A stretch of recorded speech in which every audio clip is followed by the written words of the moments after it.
Party people in the place to be, live from 58 Dream Street. We're James with Games.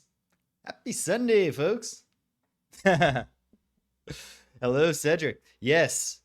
Uh, yeah, we're playing the Crimson Diamond, and credit to it, because one thing has been that it really and I don't know if this was conscious on Julia Minamato's part, but it's sort of combining the two things I really like in adventure games, which is one, when they have like the thing that you would think to do to solve the puzzle solves the puzzle, and two, I really like when you get to do rituals in adventure games or in RPGs, and yeah, the Crimson Diamond combines those because, like, for example, we needed to melt some wax without ruining uh, the vessel that we were melting it in. And so we made a makeshift double boiler. And also, like, the wax was to get a thumbprint out of a cookie. And likewise, like, yeah, that's good amateur detective stuff, detective story stuff. It's cool. This is a fun game. I am a little bit time limited today because if all goes according to plan, so I don't want to root against this, even though it would give me more streaming time. We do have tentative hopes of going and playing cards with Danielle's grandmother. So, yeah. Anyway, so check this out. I just looked over here. I have 27% of the achievements in this game, according to GOG Galaxy, and that's authentic. What's not authentic is my playtime. I currently have 51 hours and 17 minutes, but that's primarily a product of the fact that I have been a lot less computery in my life the last, really since the lockout started in the middle of August at work. And then, like, going back has been busy, and I'm playing Silksong, and I've been, I got stuff going on in my life. And so that is some bad things. I've fallen way behind. I'm rusty on, like, my pixel art and my music, and I'm way behind on the YouTube channel. But it also had the effect that after my first session of the Crimson Diamond, I just left the game open for almost 48 hours. Oh well. So I'm beating the hell out of the average player, who apparently on GOG Galaxy plays this game for 4 hours and 1 minute. We're past that in real playtime. Let's play. Firing it up. Whew. It's sweater weather today. Yesterday was pushing it, and I had a very light sweater. This is a somewhat heavier sweater. Love this main song, and really just the whole title screen looks great. Really prepares you for that authentic CanCon experience. Although, can't really testify to how authentic any of this is, because it's set in Northern Ontario 100 years ago. 110 years ago. I wasn't there. Let's fire this up. We are in Chapter 5. Let's start by looking at our hero, whose name is Alice. Good God. One moment.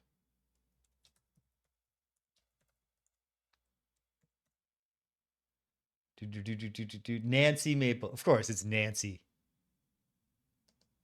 Yeah, I would expect that the average player who's going to complete it is going to land somewhere well over 4 hours and well under 51.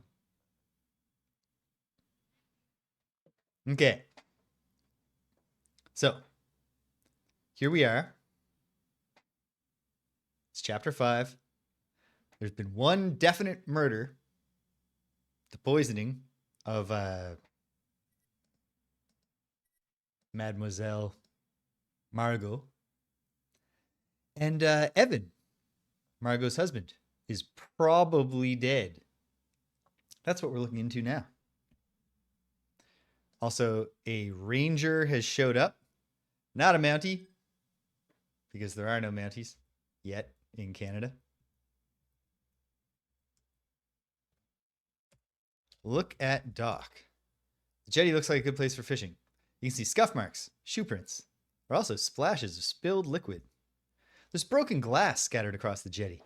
Some of it looks like it may have once been the crystal decanter. Some may have come from a drinking glass.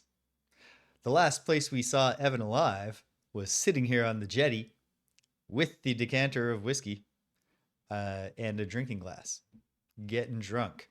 So he might be dead in a non-murder way, but just based on the situation. Examine glass or gas. Glass has been knocked over. Its contents spilled out onto the jetty.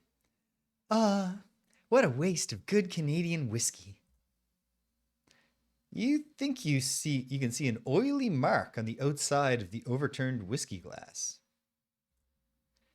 That could be a fingerprint. Well, in that case, let's dust the glass. Although, odds seem pretty good that the oily fingerprint is the man we saw drinking from it. You carefully dust the overturned drinking glass for prints and reveal, aha, fingerprint. Ooh, I'd better be careful and not stray too close to the edge of the jetty. Lift print with tape.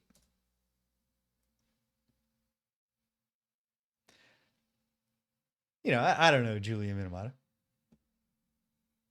And people can come to their inspirations from all sorts of different places. But I would be pretty surprised to learn that her parents didn't buy her a junior detective kit when she was a kid. Or I suppose alternately that she had always wanted one and never got it. We've got the print. Oh, but I can't do compare fingerprints here. Oh, yeah. Oh, yeah.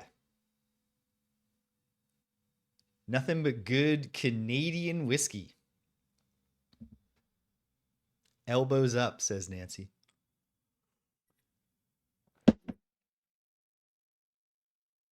Real object lesson in why I had students telling me, wow, you look much younger up close. Because you can see when I turn my head like this, you're like, oh yeah, he's got a couple grays in there. This is a young man. Then I turn like this and it's like, whoa, he's got a shock of white hair. Okay. What else did I see at the jetty? Hold on. Scuff marks, shoe prints.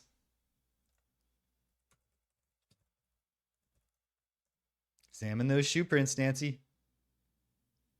Upon closer inspection, you ascertain the shoe print came from a size 14 foot. Well, that's exactly what it is.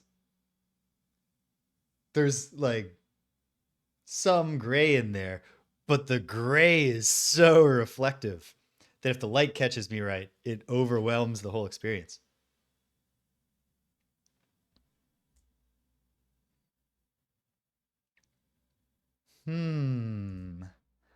First of all, I need to determine whether Mr. Richards himself made any of the shoe prints I've found. Did Jack encounter Mr. Richards during this incident? I should find him and ask him about his shoe size. Who knows what size Nessa's feet are under that long skirt? I'll need to investigate. Where could I have seen Kimmy walking around outside? Could she have left some shoe prints on moist ground? What would be an unobtrusive way to learn Corvus's shoe size? I can see what our next checklist is going to be. I wonder if he's left any shoe prints anywhere. Albert could be mixed up in all of this, but I'll need to find out his shoe size before I can say for certain, one way or another. Did I hit that clearly and yet subtly enough? I tried to say, to find out. Like a proper upper Canadian. Nathan could have made those shoe prints. I certainly can't rule him out. Have I seen Nathan walking in an area where he could have left shoe prints? I think so, and not too long ago. Type size check to review whose shoe sizes you still need to learn. Oh, okay, yeah. Why would I do that now when it was obviously literally everyone's? Okay, is there anything else I should examine on the Jetty before we go? Scuff marks. And I guess the liquid.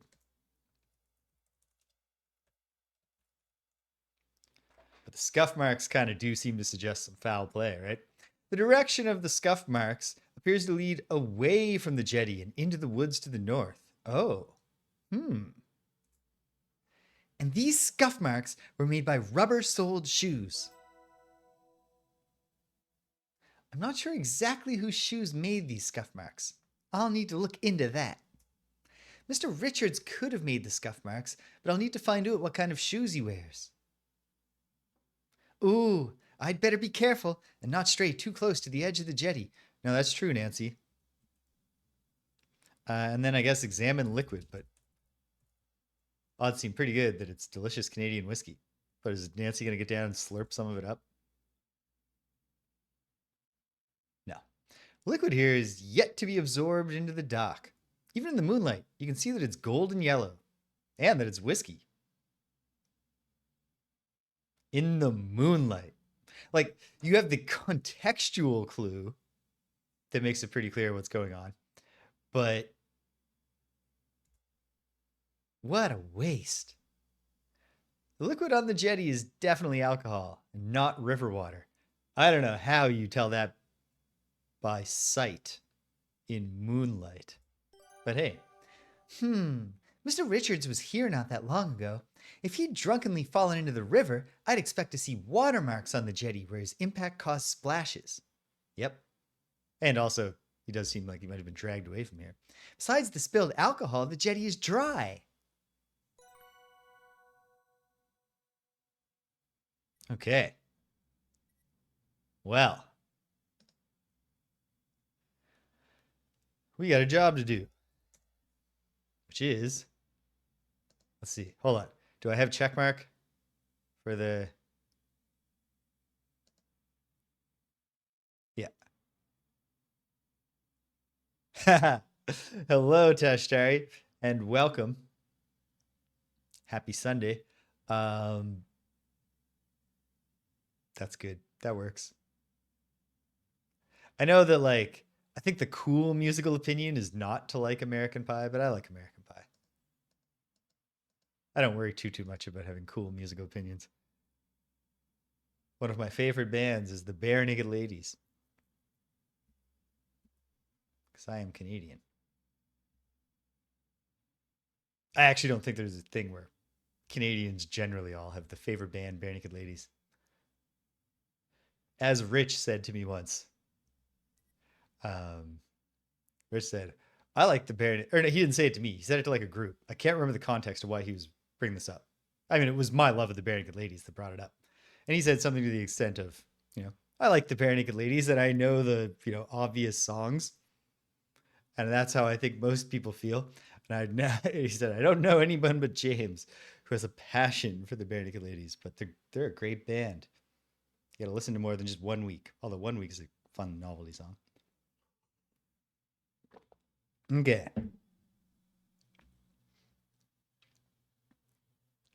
We're going to find some footprints.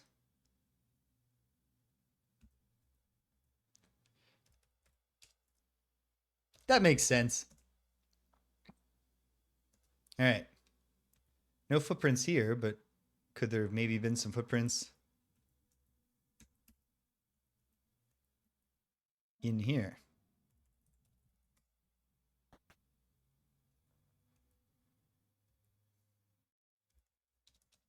Look at the ground. Look at floor. Is that basically a, like how I assume Chubby Checker must feel about the twist? Can't see the floor from where I am.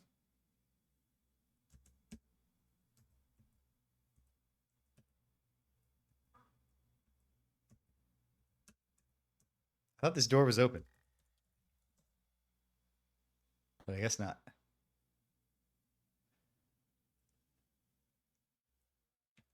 That might also be an issue. Look at the dock. Nothing noteworthy. Okay. I thought the place I most recently saw Nathan was here.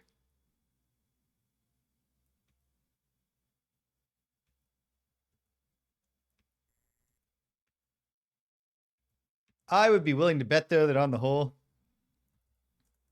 each night when he falls asleep on a giant pile of money, that it's at least bittersweet.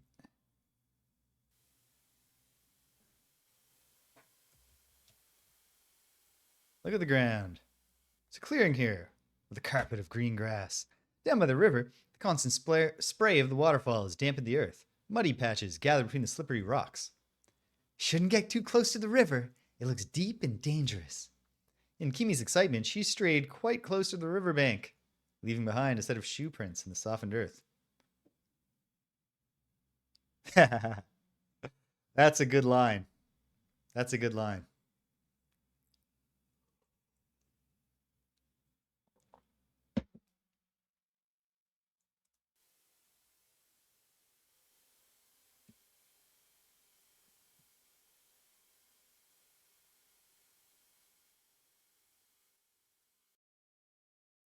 Upon closer inspection of Kimi's shoe prints, you conclude she wears a size 6 or 6.5.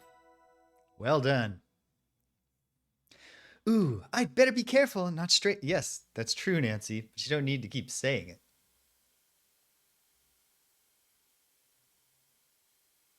I feel like the birds are just watching you. It's not. Do these birds sleep? What are they doing? It's their business, not mine. Okay. Well, there's one pair of shoes in the books.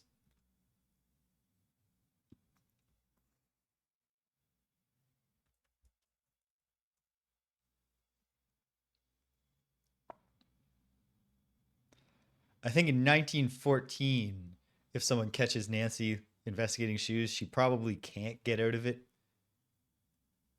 by feigning a foot thing. But nowadays,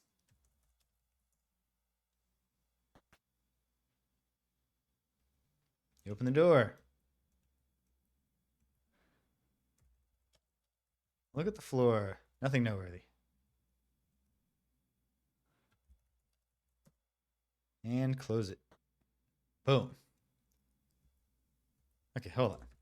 Not notebook. Shoe check? Oh no.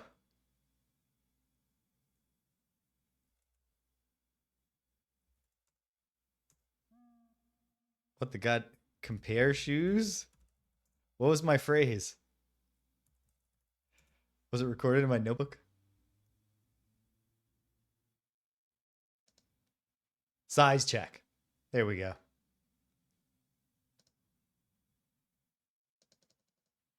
Shoe check would be more precise.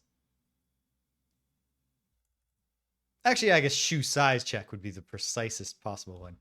Shoe check could mean like who wears laced shoes. Size check could mean other things too. Okay, hold on. Yeah.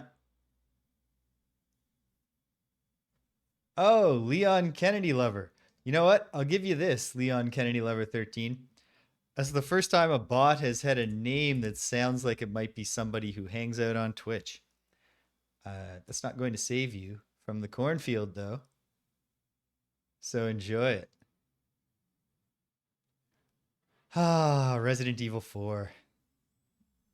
Haven't played that game since it was new. When it was a GameCube exclusive. Remember that? Remember the Capcom 5?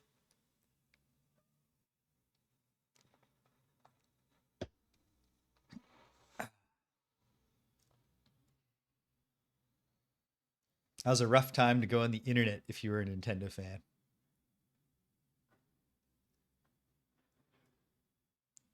But you just had to play the long game.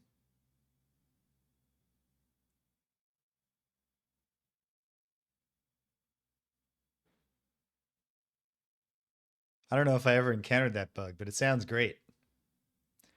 Okay, so obviously Ass Jack. We're gonna do an upskirt thing, I guess, for Nessa.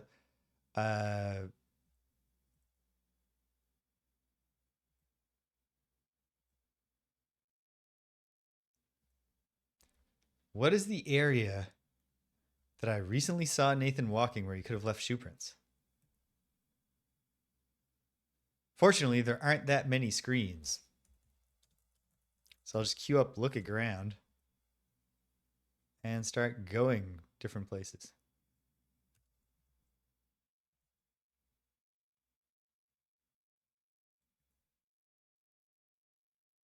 Up to the gazebo. One thing we do not have from the Sierra style.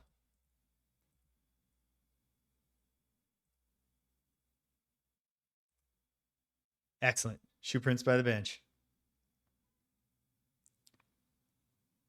Oh, that's so great. I don't know if I ever did that, but that's awesome. Women can hit suplexes. It's all leverage. Well, that's not true. Professional wrestling suplexes aren't even actually leverage based. It's because the person jumps into them. Can actually be very different. It's much more challenging to suplex an unwilling partner.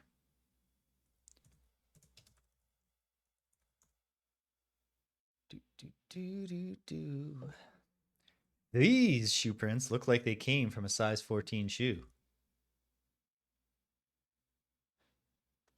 And I was about to say, but of course Nancy's mind went there too. Unfortunately, I haven't seen anyone sit here, so I don't know who made these. Maybe I can ask the others about who likes to sit here. Ask about bench.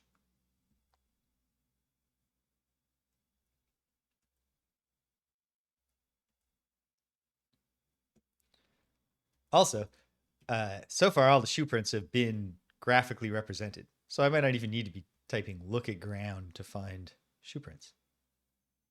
Let's keep walking around. Uh-oh. You see some possible signs of a struggle? There are scuffs and shoe prints in the grass and on the path. Some tree branches have been snapped off.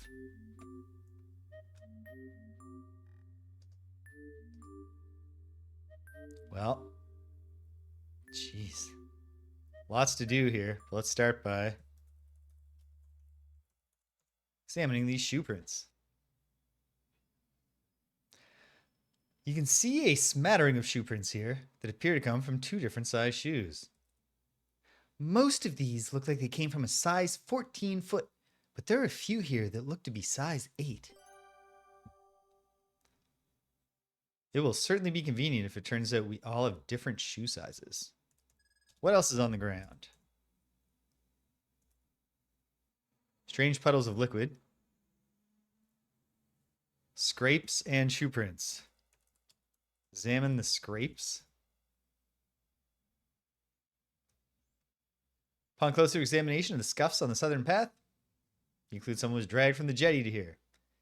And it was a bit of a struggle by the looks of it. The scuff marks on the jetty are clearer and made on the wooden jetty. It's an awkward sentence. If I can identify those ones, it would help me identify the ones here. Yeah, and perhaps we'll get there. Examine the liquid. The bottles of whiskey are staggered at irregular intervals, both on and off the path, almost as if whomever was responsible for them was also staggering. This doesn't bode well. Except that it doesn't bode terribly for Evan. I did something good, it seems. Examine scuff marks, examine shoe prints. Ask others about the bench. Lots to do. Got to identify the scuff marks on the jetty. Look at the tree. What is that in the tree? A decent sign for Evan, although I'm still not filled with hope for Evan. And really, the best case scenario here is that he's alive and his beautiful wife is still dead. Is that the puddles of whiskey do seem to go in a different direction from the dragging footprints.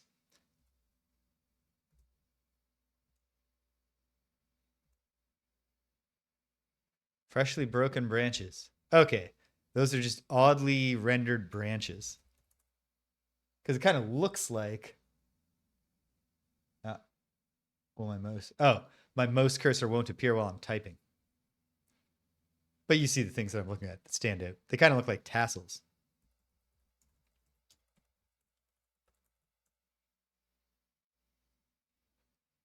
You can clearly see some long brown and gray hairs caught in the tree branches. Oh my. Long brown and gray hairs? These look familiar. Did she write down why they're familiar? Examine the hair specifically. Okay. That's fair. A lot of the hairs have their follicles intact. I'd say that some of these hairs were caught and pulled out with some force. Long brown and gray hair. Only Nessa has hair like that. That's not great news for Nessa. Although it will make it easier for us to get her shoe size, I guess. Assuming we find the body. Okay.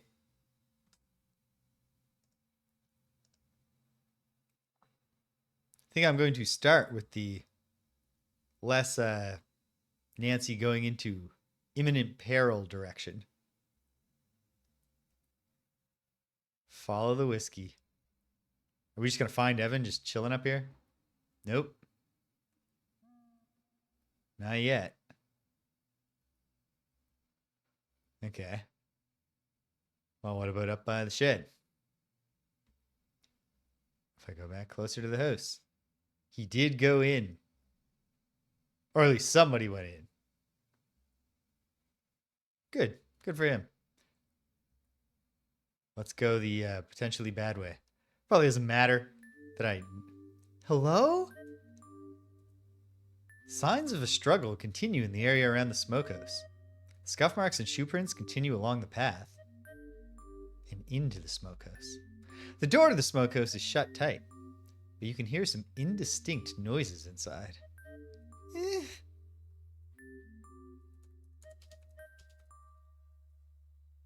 Let's risk it all. I would listen at I guess the door is obviously less thick than the wall. You don't hear any voices. Well, you know, worst case scenario is just we load a save. And we feel bad because we see Nancy die. You open the smokehouse door. Oh. There we go. Oh! Fuck, he was saying something. Nathan is frantically rummaging in the smokehouse. Nathan! Where's Mr. Richards? What's happened? I don't know. That's what I'm trying to find out. If you don't have any helpful information, please leave me to figure this out. Oh, of course. On one hand, I'm relieved that I didn't stumble into anything ghastly.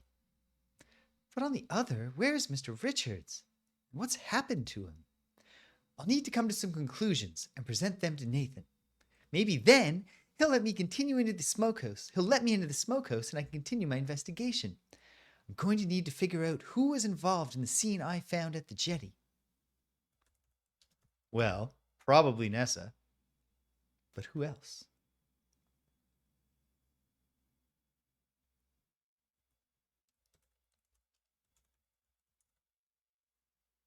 Yeah. A very shaggy moose with long brown and gray hairs. Size 14 feet. Once again, size 14s and 18s. Okay. Well, let's follow the whiskey pools and see if that takes us where we're trying to get to, which is Evan. I guess, look at liquid. Seal the trail of spilled liquid leading to or from the south. Probably from, Nancy. Come on. You open the door leading into the dining room. Look at the floor. Oh, you know what? I suppose that could have been outgoing whiskey because he was spilling it while he made his way to the jetty. I can't remember if those spills were there before. The wool carpet is a raised pile pattern of sweeping lines. It's a little threadbare in spots from years of chairs being moved about. Okay. Jack in the kitchen as he often is? Nope.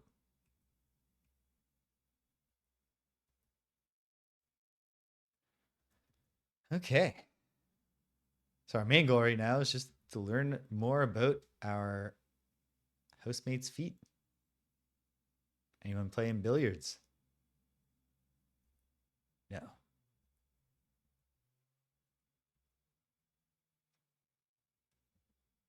No one's in here. No one left their shoes either. I guess most everyone's asleep. I'm not sure what we can do to get information from the shoes in this room because, well, you know. Do we know whose shoes they are?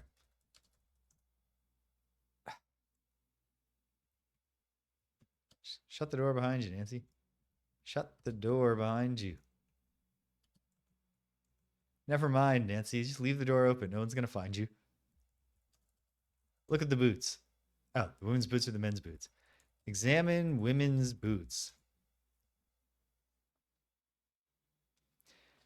You can just make out tiny letter M's in the women's boots, just above the number 5.5. Did Margot have size 5.5 feet? That confirms these boots belong to Margot and that she wears size 5.5 boots. Well, now we finally have evidence that she wasn't involved in the struggle that happened after she died. Is everyone here responsible enough to tag their boots? Take a closer look at the men's boots in the right-hand cubby. Thanks to your loop, you can clearly see the initials ER. Evan. Written on the inside of the boots in small letters above the number 12. These boots belong to Mr. Richards. Rubber soles, too. You also appear at the men's boots in the left-hand cubby. There's another pair of boots here that are marked with a J that are also size 12. Ah, these must be Jack's boots. These have leather soles. Ha! The shoe prints I found on the jetty aren't Evan's. Doesn't appear he walked away from the jetty.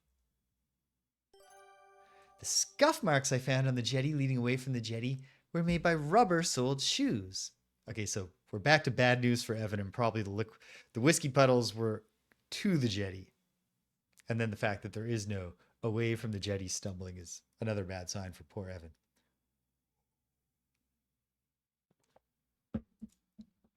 These rubber-soled men's boots belong to Mr. Richards. He's a practical man. I recall he was wearing a similar pair of brown boots the last time I saw him at the jetty. Uh-oh. Think Evan was forcibly dragged away. You're doing great, Nancy.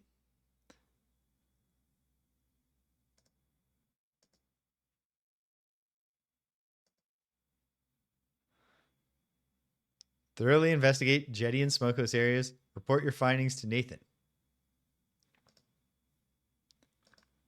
Let's see. Hold on.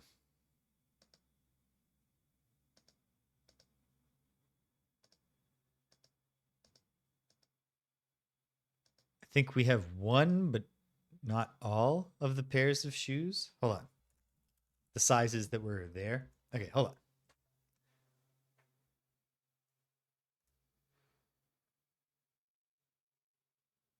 Multiple mysterious.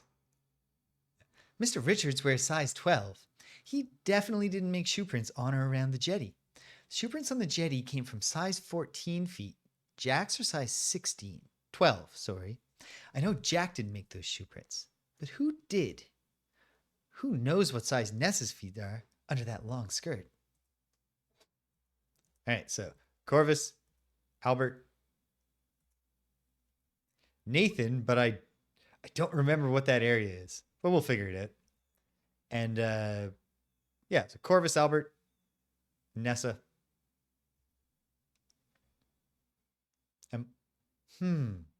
Faint noises coming from the closet. It sounds like someone's in there. Well, let's listen in. No good reason not to spy.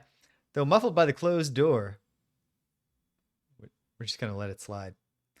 You can hear movement in the upstairs closet. Okay. Listen with the glass. Oh, okay. This is kind of silly. Hopefully the person in there didn't hear me close the door.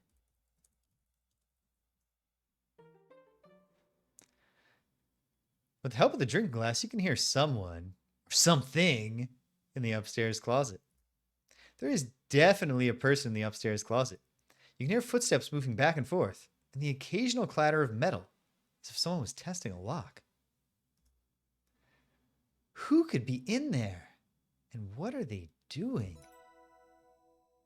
Well, let's go ahead and save before we just open the closet and find out.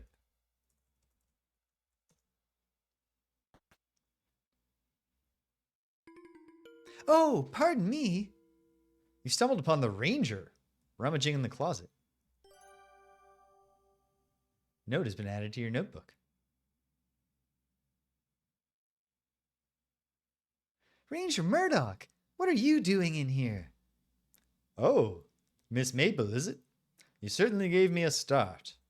Jack directed me to the bathroom, but I don't seem to be in the right place.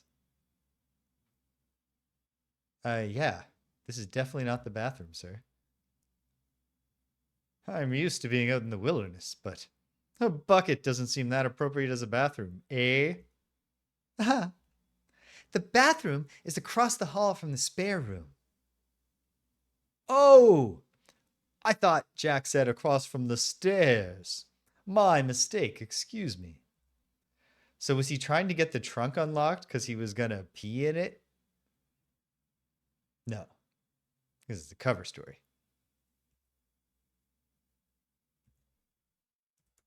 Can I get his fingerprint?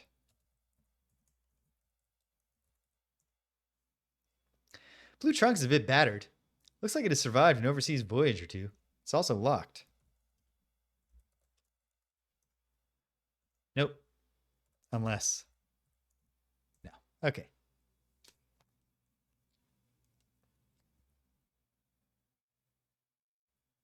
Well.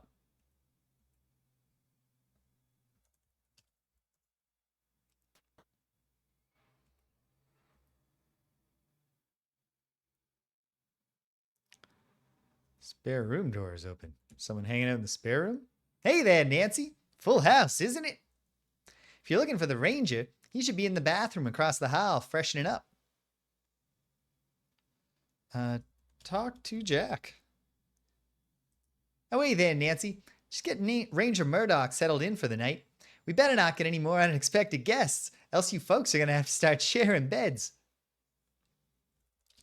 Ask Jack about that bench. Who loves that bench, Jack? Ah, the wooden bench outside the study. Mr. Richards never sits on it. Too hard on his back. Me either, for that matter, nor Nat. Seen Corvus sitting there when he wants to be by himself.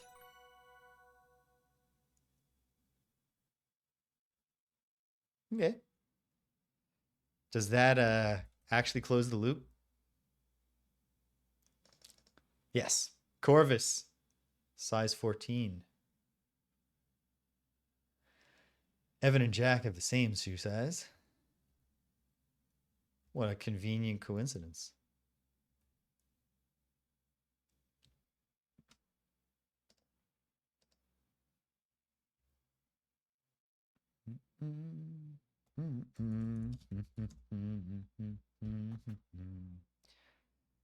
Have Tarzan Boy by Baltimora stuck in my head.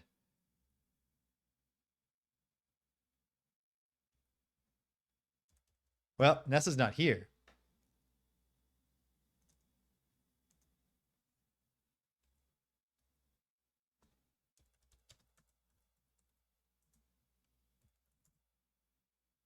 By any chance, did she leave shoes in her wardrobe?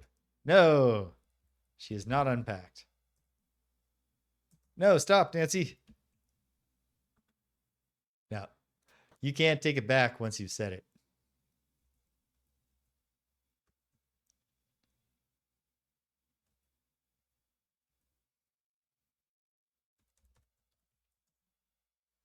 Oh my goodness. There we go.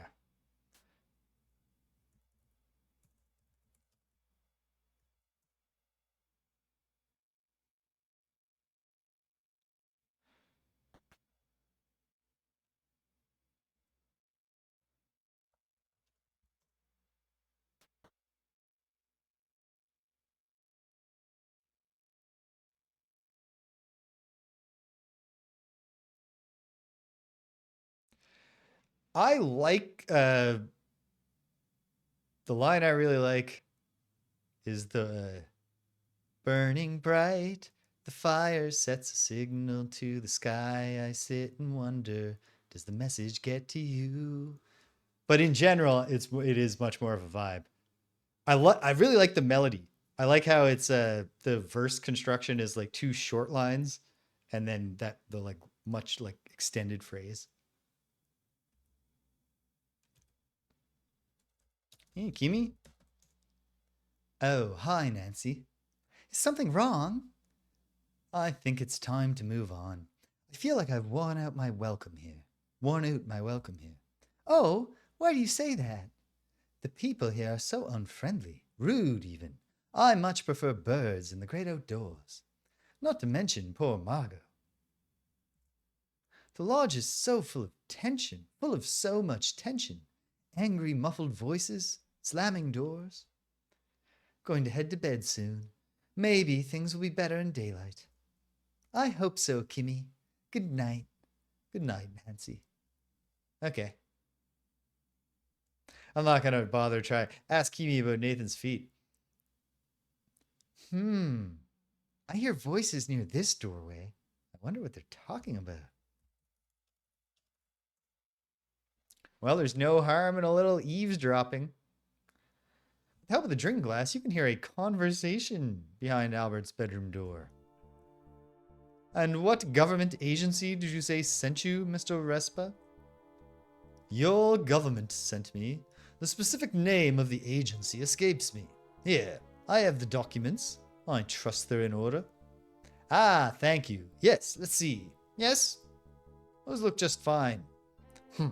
Of course they do. May I see your identification papers? There's a pause in the conversation.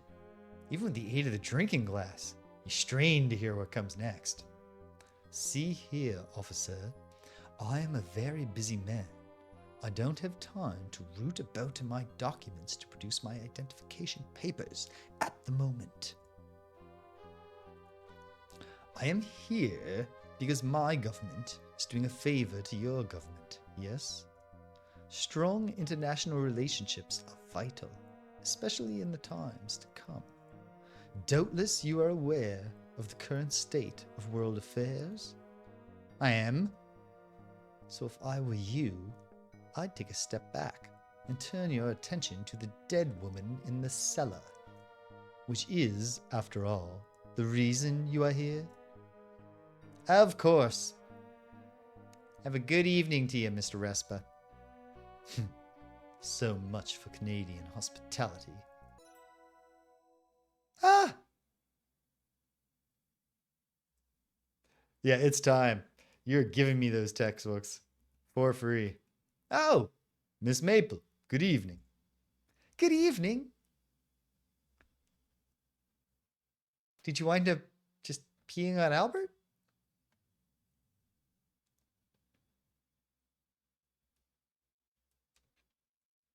Well, hopefully, Mr. Respa still enough. He's too busy to talk about producing his identification. But is he too busy to have a conversation with a young lady about his feet? Ah, I forgot to lock my door. I forgot to lock my door again.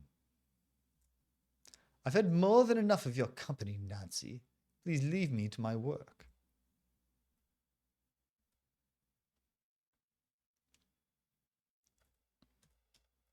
Ask Albert about shoes.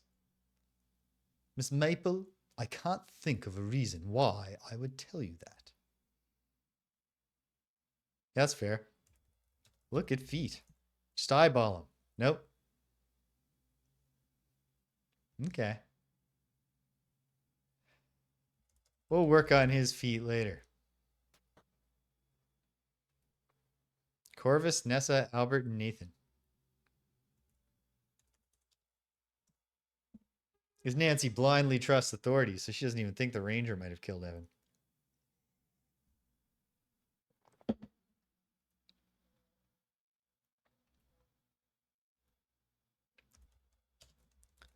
Oh, never mind. There's just shoes right there. This part's easy.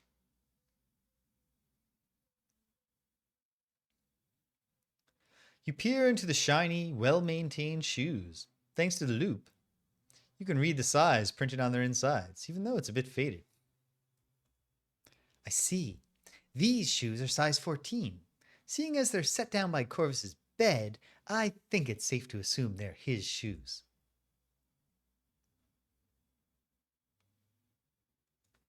But did she make that assumption? Yes. Hail, British!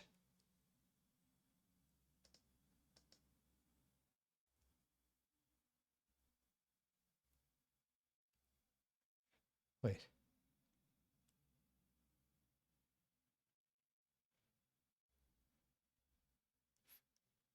Full confession, British. I don't get the reference.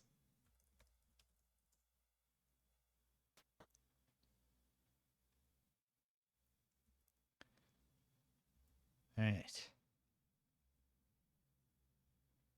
The feed investigation continues.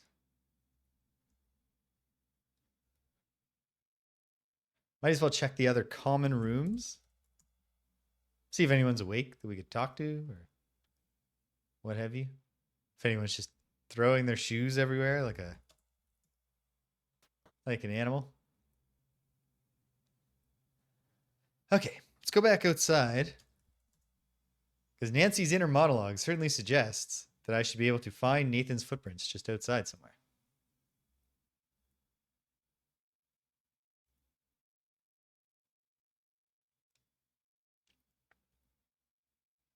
And the size check dialogue should probably be updated, if not now, then soon.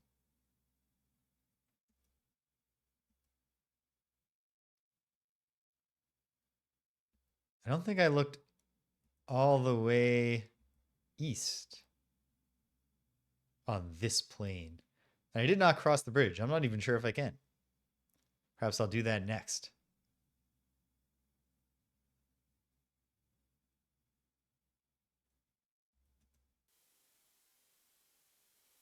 There's the rope that I used to retrieve a thing. No shoe prints here.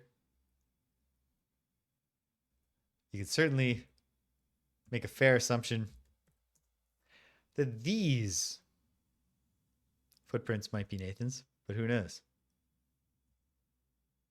Tiny specks sparkling in the moonlight.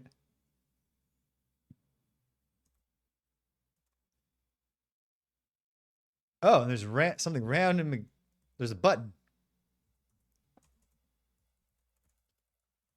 Examine that button, Nancy.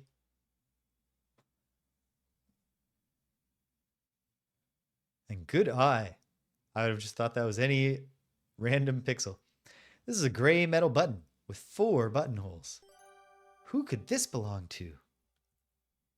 Well, should look more closely at people and what they're wearing.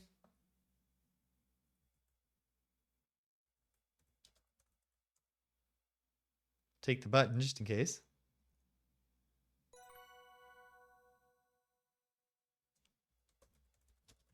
Can we examine the specs? Sure can. The tiny, shiny specks are only visible in the moonlight. Impossible to examine closely. Okay.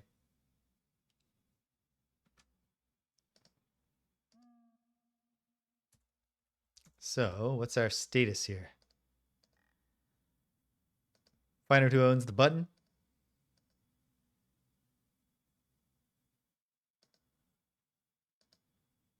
keep finding foot sizes. Okay.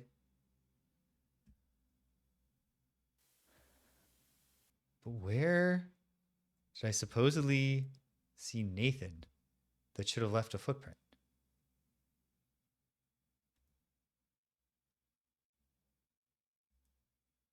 Can I even go? No, I can't leave yet. I haven't accomplished my goals. Plus, the bridge is out, so you just be wandering in the wilderness until you died. Exposure. Is it the cellar? I don't know why I would be able to discern specifically Nathan's footprints in the cellar, though.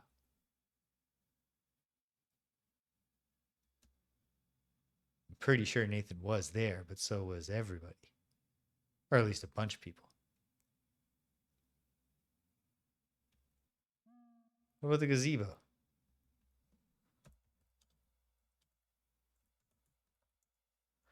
We're uncertain whether or not this is a gazebo or a bandstand. You know, it's definitely not a pergola. Gazebo is a red roof. It's painted bright white, etc. Doesn't look like a bandstand to me. It's too small. Okay. I guess I am going to go back to the cellar. Kind of morbid, but...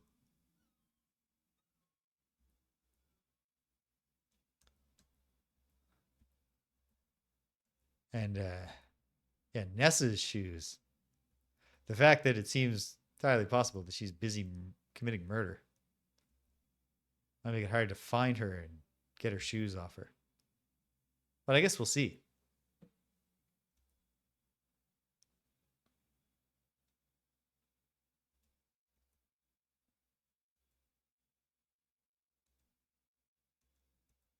There's no shoe prints here, right? I tried it here, right? Right? Yeah. Look in that apple basket. Bushel is empty. Isn't a chance to pick any apples. But he certainly could play some basketball.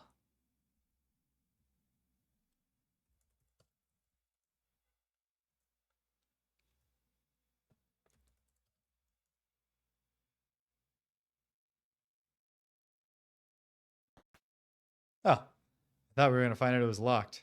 Ugh. Look at the ground. Any shoe prints? No, despite the simple dirt floor. Well, we already know Margot's shoe size, so there's no need. I'm glad that we automatically closed the cellar. Both out of, respect to Margot's remains, but also because there's a lot of fruit and stuff in there. The raccoons would be going nuts.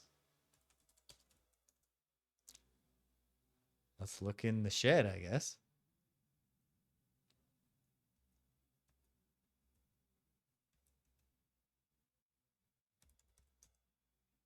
The interior of the shed is clean and well organized. There's a table and a stool. A shelf at the back holds various garden tending tools.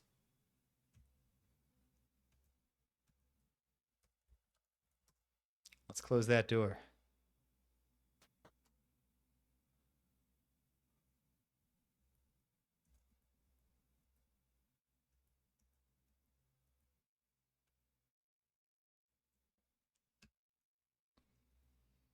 I don't have a lot to say about Hollow Knight today because I haven't played it since yesterday when I talked about it a bunch. But what I will say is, obviously, when it came out, there's a lot of clamoring about how terrible it was to make a game so hard. It was one thing when Hollow Knight was hard, but that was good difficulty, and this is bad difficulty, etc. And in response to the outcry, they did release a patch that I guess made some early game bosses easier. Although by the time that came, I was past those bosses, and so was anyone who complained about them, I would imagine. Are there just shoe prints here I don't see? Nope.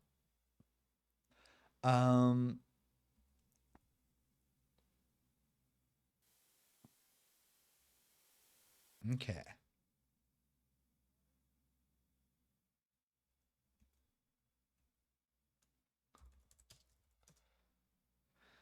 I don't see that going back in here should help at all, but let's try.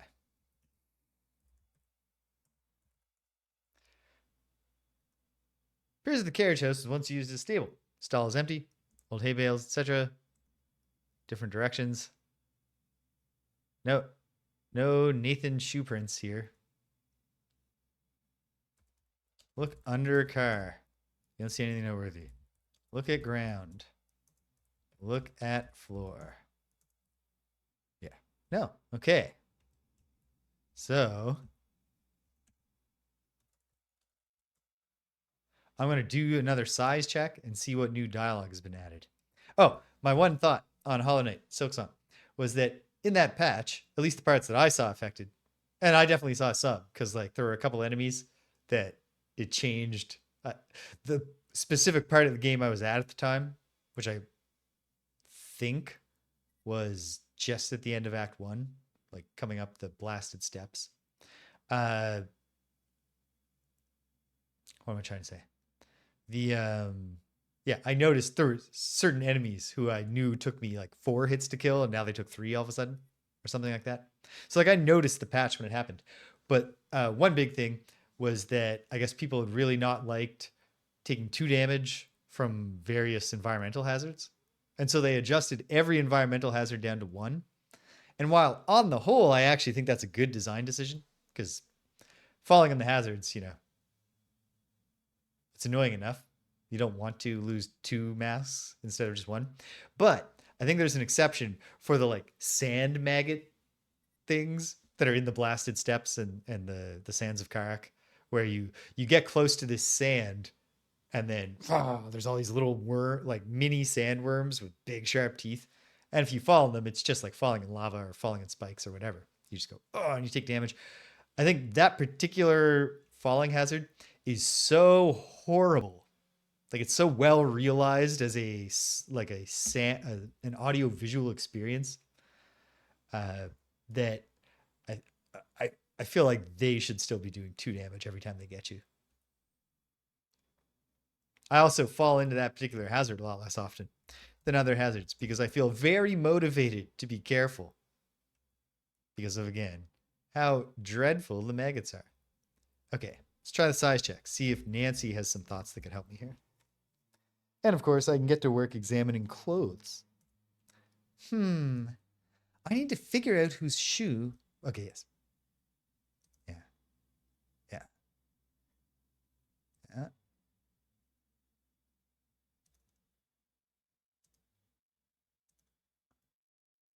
Corvus wears size 14. He could be involved, but I can't say for certain until I learn everyone else's shoe sizes. Oh.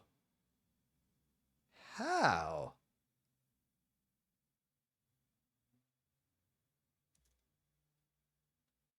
One thing I'll say about the journal that I thought, or just about the game in general, another thing I'll say is that I think it's a great piece of characterization for Hornet, how much he loves like soft, furry bugs. Both through whenever there's a furry enemy, if you beat enough of them to get the Hornet commentary in the journal, her commentary is always about the softness of their fur. And often how it's disappointing. They have such soft fur, but also, wow, cool. Okay. Well, I got to look into that. I would just like to read for myself Hornet's words about these maggots. And then also, every time the flea caravan moves, if Hornet rides with them, that she gets to sit in the bell carriage with a bunch of fleas. You can just tell that she's in her happy place. It's very sweet. It's a nice little piece of, you know, fleshing out Hornet.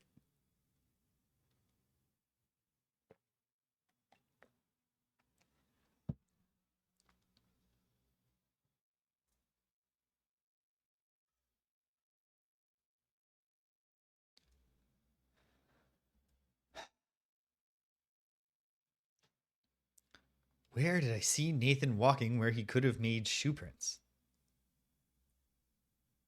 I don't know.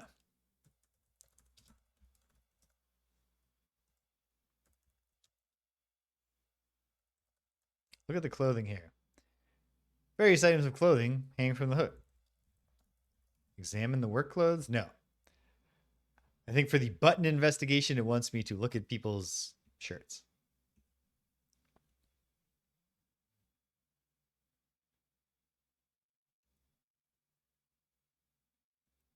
So we know Kimmy's in here.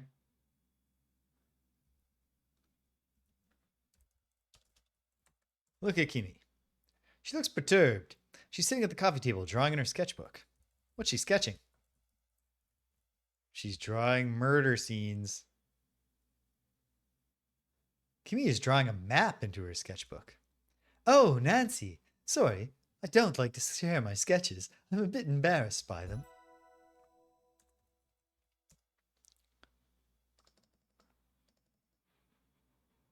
She's sketching the Sulaks. Okay.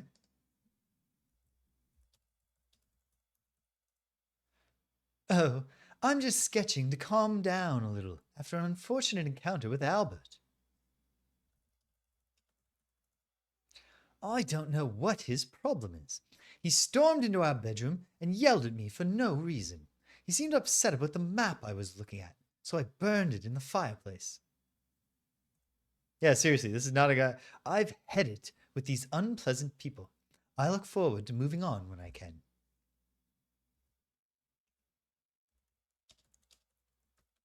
Look in the fireplace. Examine the fireplace. Nope. Look at the fire. The fieldstone fireplace looks like it would come in handy on chilly nights. There's fireplace tools stand next to it. Some powdery soot accumulating. There's a map in the fireplace. The map is on fire. Put out map. Stomp on map. Step on map. Take map. Map is a little too hot to handle right now. Extinguish map.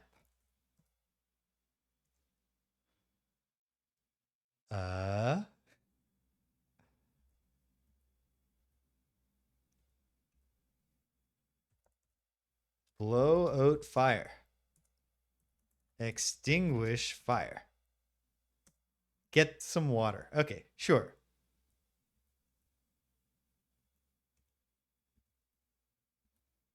Wait. Look at flower pot. Does it have water in it? No. Probably not. Well, we're getting sidetracked. This is important. We haven't even looked at Kimmy's shirt yet. I mean, we can see just from the sprite that it's not a button shirt to begin with. Unfortunately, our characters are cartoons and they never change their clothes.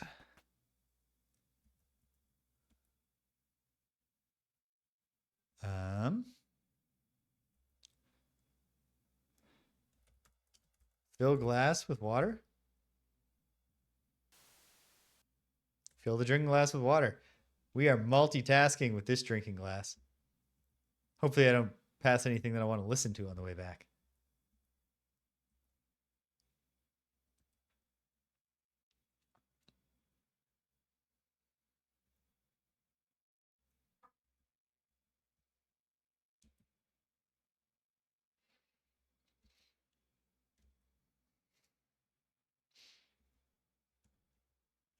Yeah.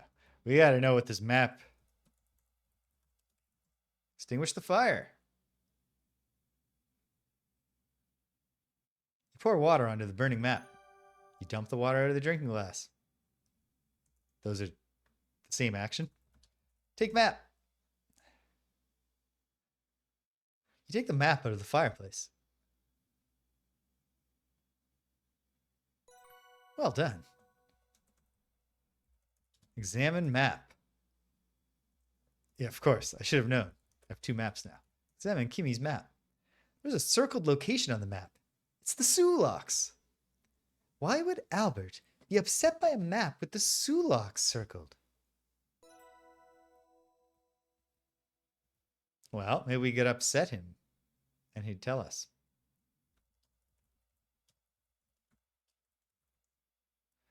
I really hope I get to see them. It's one of the greatest public work projects of the past century.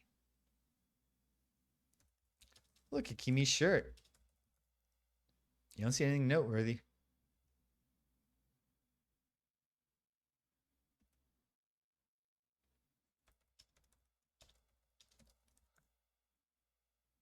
Does this metal button belong to you, Kimmy? No, that doesn't belong to me.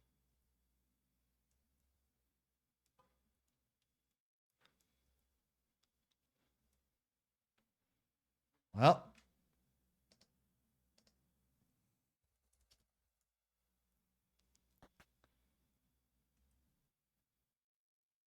Good evening, Albert. Can I assist you with your field report? I'd love to learn a thing or two from you. I can't spare any time to instruct you. I'm a very busy man. Look at Albert. He's busily writing at his desk. He must be preparing his field report. But you can't possibly believe that, Nancy. Look at his shirt. Ask Albert about button. We'll start with the button, and we'll build from there to the sulaks. Does this metal button belong to you, Mr. Respa? I do not wear anything with buttons like that. Oh, yeah. I don't know what about that, Nancy. I'm a mineralogist, not a civil engineer. Sure. Okay.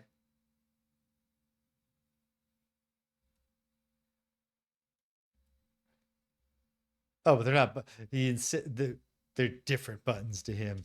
Hold on. Let's get his portrait up again. Ah. No, they're even gray. As you can see, my gray metal buttons have 3 holes in them, not 4.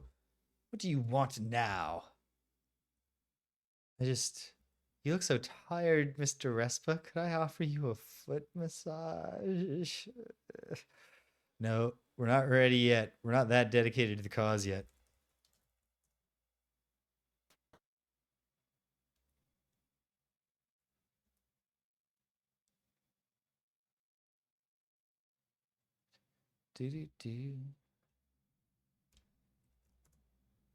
Okay, remind myself what the things are down here. Maybe the ranger will be in this closet now.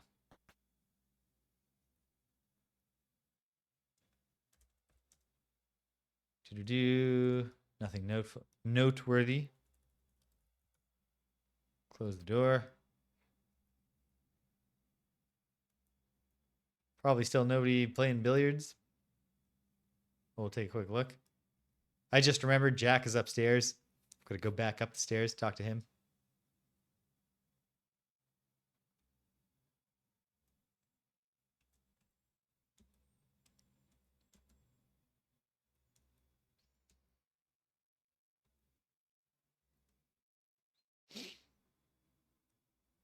Oh, how convenient that Jack had moved. Talk to Jack. Hey, Aunt Nancy. Whew. I'm just taking a bit of break before I go up to bed. I've really been run off my feet these days.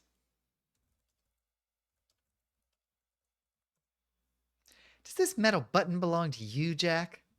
Nah, Nancy, that's not mine. But I think Corvus's vest might have buttons like that. Why don't you go ask him? That's a good idea, Jack. Have you seen him? Ha! Nessa's lackey. I think they're both in Margot's big closet room.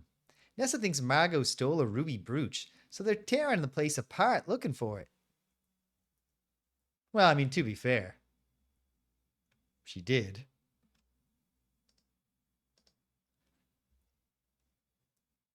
I really should have investigated their bedroom since the door was open.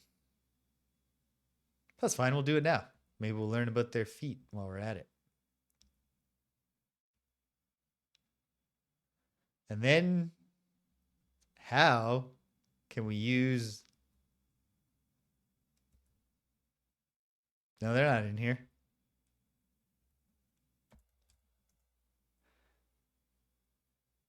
Dun. Done. No special words. Huh. So if they're not in here, Are they for some reason in the his closet?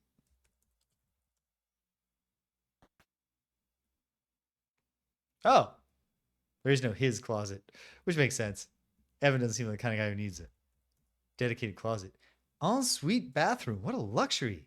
See a classy Victorian bathtub, a pedestal sink, a toilet, and a waste paper basket. Well, I mean, I guess there's never a bad time to look in waste paper baskets.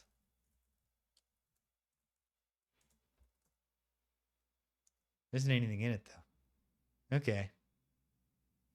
So, having searched the room, did Corvus and Nessa return to their own respective rooms?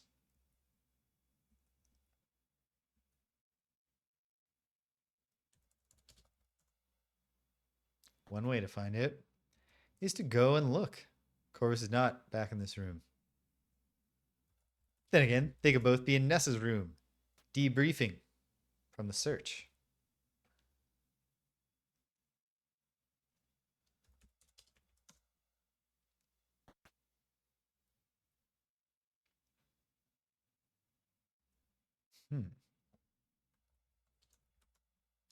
Of course, the question then arises, is this plot mystery or is this game sequencing error? Oh, pardon me. Good evening, Miss Maple. I'm just getting settled in for the night. Talk to the ranger. Here's my chance to tell an officer of the law about what's happened to Margot. I should tell Ranger Murdoch about my investigation. Margot's illness and death seem quite suspicious. I should tell him about that. Good evening, Ranger Murdoch. How are you settling in? Oh, hello, Miss Maple. I'm settling in well. I had no idea there were so many folks at the lodge tonight. Well, guess what? I wish I had got to know her better. Now that she's gone, she'll always be a mystery to me. I know that feeling. I'm sorry. I should tell the ranger what I've learned about the murder. Ranger Murdoch, I'd like to discuss my investigation with you. Your investigation? Yes, into Margot's suspicious death. I smelled garlic on Margot's breath. Do you think that might be significant? That could be significant. We'll look into it. Actually, I haven't really found much connected to Margot's death that would support any theories about how she died. I'm certain it wasn't natural causes, but no one will believe me unless I can find any evidence to the contrary. I'll get back to you on that. If Margot was indeed poisoned, how did she ingest it? We were all served the same food. Could it have been something she drank? Where would a poison come from? What kinds of poisons are commonly used in a household like this? I should ask Jack. Should tell Ranger Murdoch about Margot's illness. You tell Ranger Murdoch what you've discovered so far. I've examined Margot's body and made some interesting observations about the state of her health before her death. It's fairly unusual that Margot would have this type of skin lesion. They don't look like bug bites or anything else I can easily identify. Interesting. What about Margot's hair? I don't think allergies would account for the poor condition of Margot's hair. It's brittle and seems to be falling out, creating thinning and balding areas on her scalp. But I'm no doctor. Maybe taking some of her hair to a laboratory for analysis would be fruitful. You mentioned a garlic scent around the body? Yes, I noticed that near Margot's mouth. That could indicate a number of things, the most likely of which is that she ate garlic shortly before her death. Yes, I suppose so. I never asked her or anyone else about garlic. That could be useful information. And Margot suffered from aches and pains that have gotten more acute recently. That would be suspicious.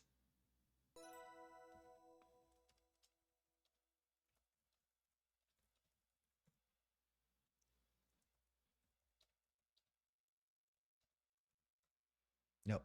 Okay.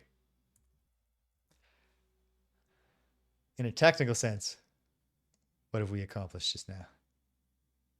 Find more evidence and then tell him. Ask Jack about poison. Examine the drinking glass. I would have sworn I did that, but I'll do it again.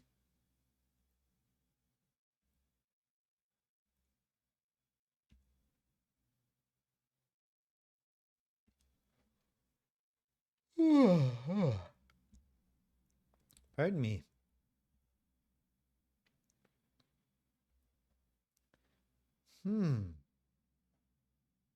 Oh, this is a door to a the boudoir is not the walk-in closet. The boudoir has a walk-in closet. Either that or she's hearing someone through the wall. I can't tell. I think I can hear someone or something. No, it can't be a closet on the other side because that would be Nessa's room. Moving around in the walk-in closet. Well, let's start with that. That's not what I meant to do, though. Okay, hold on. Yeah. Listen.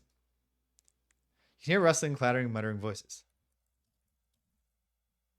Listen with class. She once again goes to the wrong door. Okay. Specify south door. Or just walk right in. Here we are. Don't you dare touch a thing. I'm looking for my ruby brooch, the one Margot stole. Oh, well, I can help you look for it. Not on your life. You'll just pocket it for yourself. Get out of here. All right.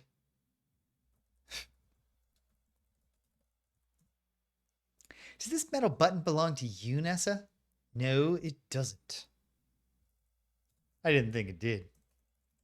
I'm just throwing Corvus off. I didn't come in suspecting it was yours, Corvus.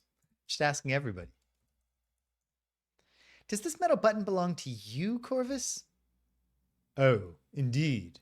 It must have fallen off while I was out for a stroll. Aha! So this button belongs to Corvus. Solved that mystery. Well, I don't care at all about that. I can't even see my feet over my long skirt. Yeah. Okay. Terrible people. Behaving abominably. Is there anything else to do with them right now? I don't think so. So let's just continue the murder investigation in the other room. You don't see that right now. Are you sure?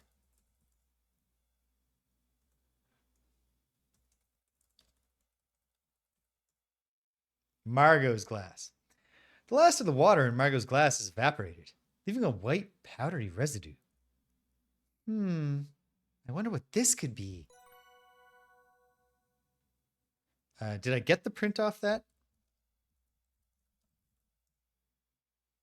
You can clearly see a fingerprint on the drinking glass. You've already lifted that print. Okay, great. Good work, Nancy. Weird that in the course of doing that, I didn't notice the powder, but I've noticed it now. I'll ask Jack about the poison before I go back.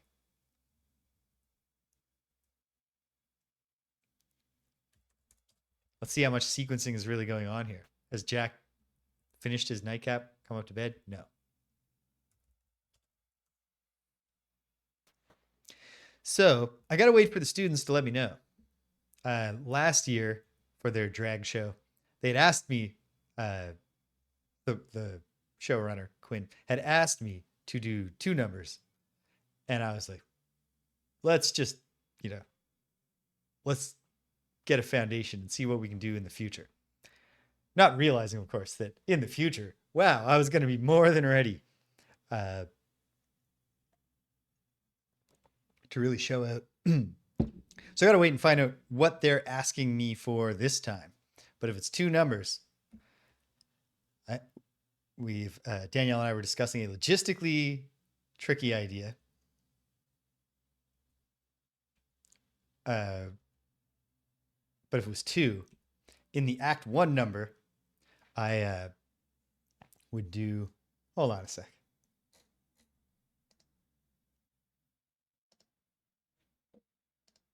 Show you.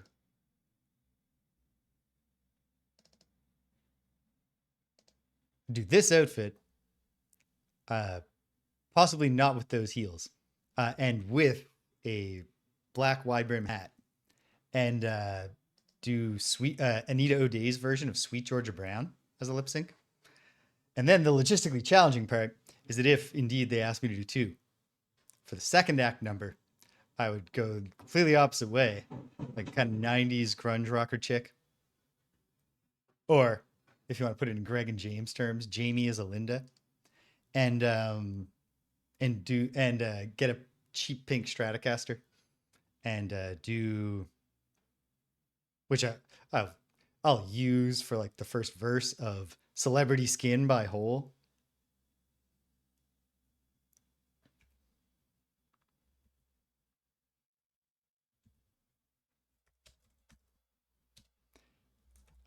On the recent the most recent Friday Night Frosthavens, where I did them in character as Jamie, I as I've been feeling out the character and all that stuff, I added when she introduces herself as player 4, she says she's a lady and a tramp, and so that's like the branding, right? Jazz chanteuse and 90s alt rock girl. What did I just ask him about? I actually don't know. I don't know what to make of all this, Nancy. Things seem to be spinning out of control. Oh no, I ruined it. Can't even go back. Well, it doesn't matter. I think I said Margot. What do you want to know about poison for? We don't use any poison here. Oh, except the boxes of flypaper have a skull and crossbones on them. But I can't read the tiny label. There ought to be a bunch of boxes of flypaper in the shed, though, if you want to take a look. But we don't eat flypaper, right? So no danger there. The stuff's bright yellow. No one's eaten that accidentally.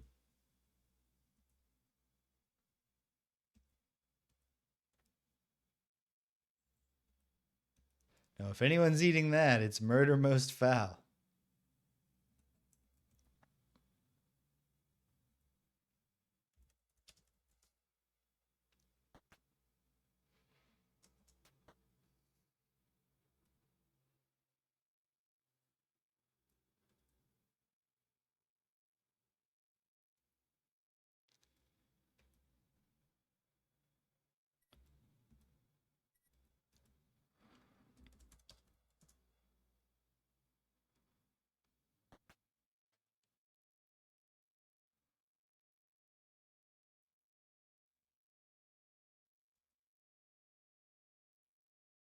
Okay.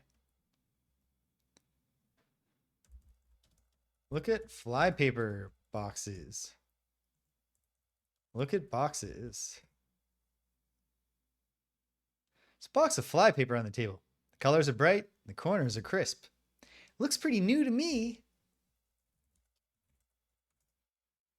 Much easier to examine the flypaper box. You picked it up. Okay, fine. Take the box. Pick up the box of flypaper. Examine it. Label sports a skull and crossbones. Thanks to your loupe, you can read, danger, contains arsenic. Do not eat. I don't think that label should require a magnifying glass for a university student to be able to read it. Wait, she's not a student, is she? She's a postgrad. Uh-oh. But yeah, come on. If your commercial product contains arsenic, please.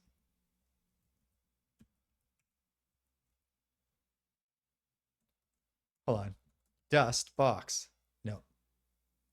Although in reality, that's obviously something you should do, but we'll accept it. Whoever did it, for whatever reason, actually thought in that case to wipe their prints, even though obviously in at least one case in the game, they are going to forget to do so.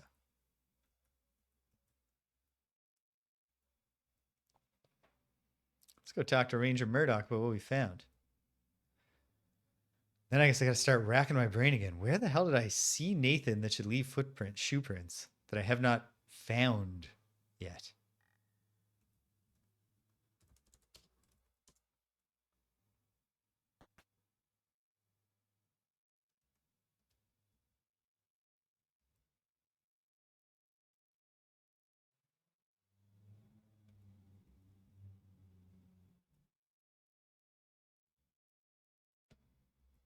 It's the wrong. Oh, wait, Ranger Murdoch. Right. It's the wrong floor to talk to Jack, but I'm not going to talk to Jack.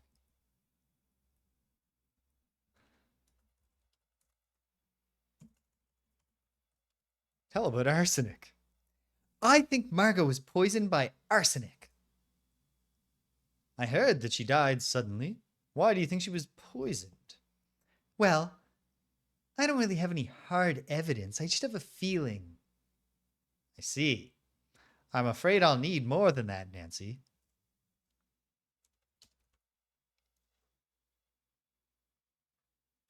You know which one I mean.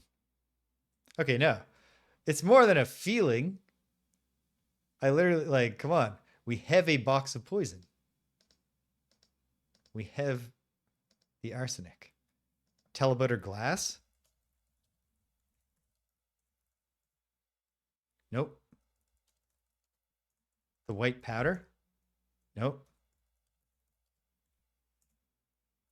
Drinking glass? Tell about the glass. Okay. Okay.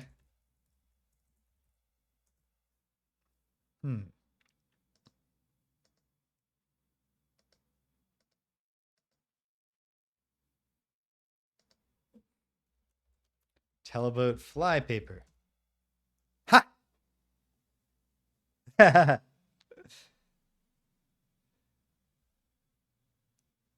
It's not just a feeling, Ranger Murdoch.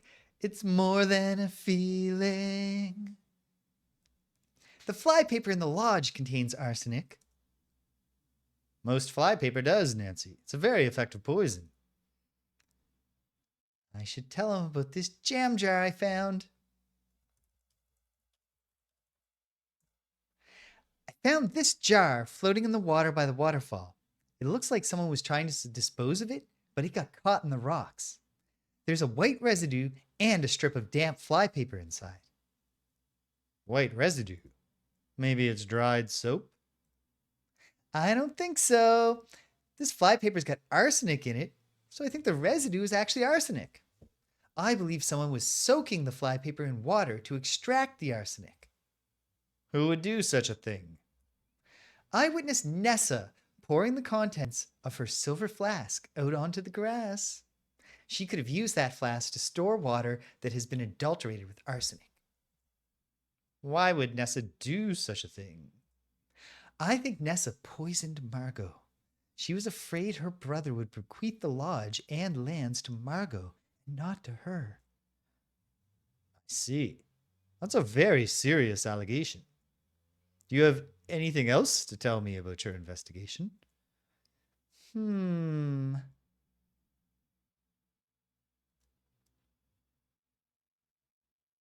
Okay, back to the arsenic thing. The white residue in the jam jar looks exactly the same. I'm pretty sure Nessa was slipping arsenic into Margot's pitcher of drinking water. You may be on to something here, Nancy. Great. If you don't mind me just taking a quick look at your boots.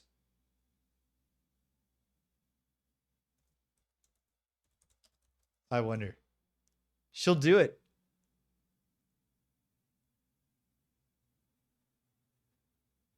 You peek into Ranger Murdoch's boots, but you don't see any label indicating their size.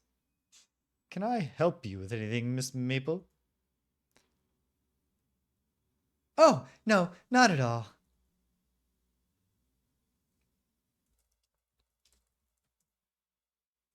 No, okay.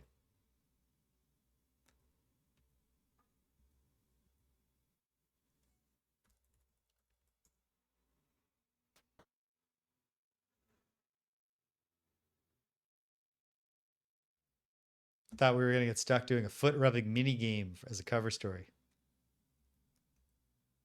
but fortunately, no. Or unfortunately, as you know, as your mileage goes. I'm not here to judge anybody. Okay, so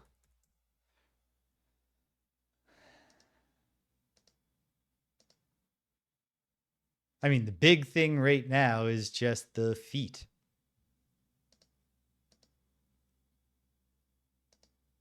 Track down more feet. But also, I guess it couldn't hurt. See what other people. Why are the Sulaks important?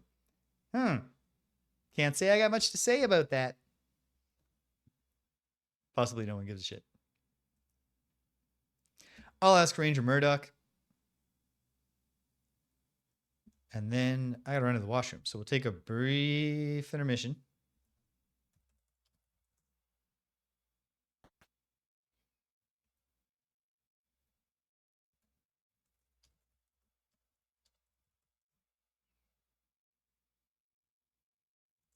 I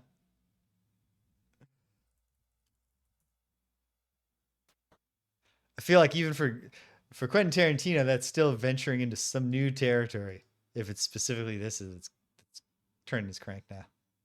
And good for him again. No judgment. Not here to judge anybody. All right. Hang tight, gang. I'll be right back with you.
And here we are. That intermission took a little longer than I expected it to because I thought I should ask Danielle and confirm whether we are. She was going to call her grandmother after I had started streaming. Confirm whether we're going. But as it turns out, that was foolish. I went upstairs and downstairs looking for Danielle and remembered she's probably getting the groceries. Okay. Feet.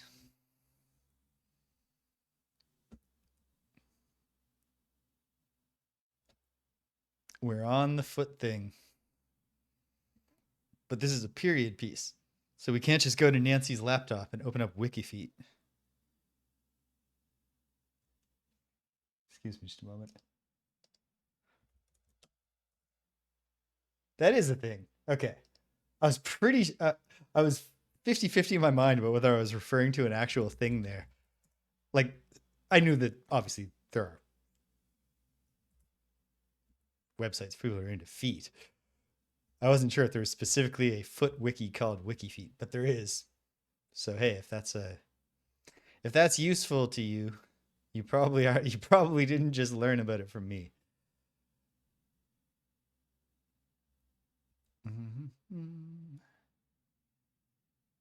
Okay. So, I think what I ought to try here is just talking to Nathan. See if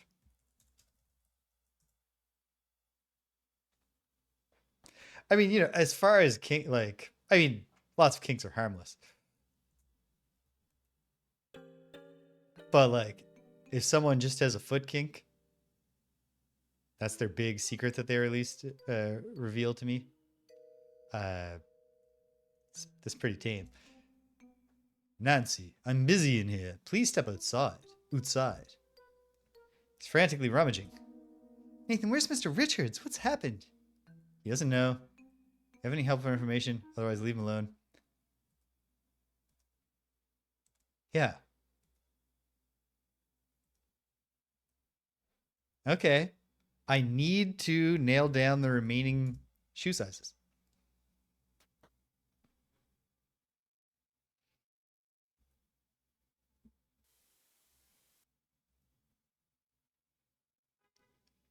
I didn't tag this stream as adult content or anything, so I'm not going to rattle off examples, but I've definitely heard of quite a number of kinks that strike me as stranger than a foot kink. Even as, I will confess, I don't personally get a big aesthetic rush out of people's feet. Though I am more into shoes, not in a sexual sense, than I ever was before. After last year, when I performed at the student drag show and my brain exploded and I became the person that I now am, I was talking to Rich and I said, so like, I'm just wearing high heels now all the time because I gotta, like, it was my first time at that show and like next time I gotta be more prepared. And Rich was like, really? You've never worn high heels before? And I was like, no, like never once. It's just it's a grim slog. Like it's just a physical task, grueling physical task that I just have to grit my teeth and achieve in order to do the rest of this. And that was how it felt at the time. I had neither an aesthetic fascination with high heels nor did I particularly care for having them on. Now I love wearing them, and I own more high. Above and beyond having access to Danielle's entire bunch of shoes, all of her accumulated high heels because we turned it at the same size feet. Just on my own, I own more high heels than I own men's shoes. Despite having athletic shoes, regular casual shoes, winter shoes, work shoes.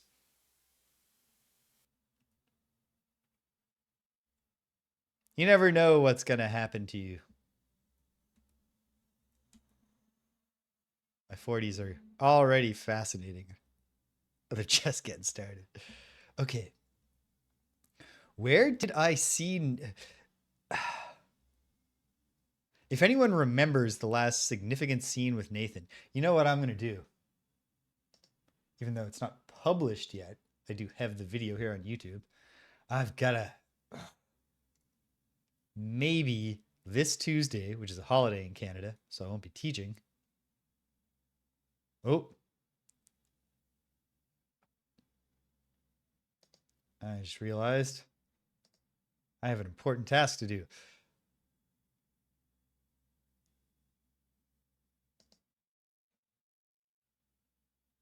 Which is, before it expires, export last week's episode to YouTube. So I cannot just go to the YouTube. I guess I could watch it here on Twitch, but I'm not going to.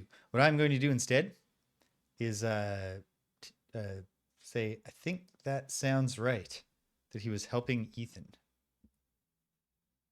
Evan. Speaking of Ethan's, I watched my first season of Project Runway with Danielle. Danielle's a big reality show girl. I personally am I don't mind a reality competition show if it's like, you know, I'm interested in their talents. The cooking ones are weird for me, both because like they're always cooking meat dishes, so I can't even imagine how much I like eating the food. And then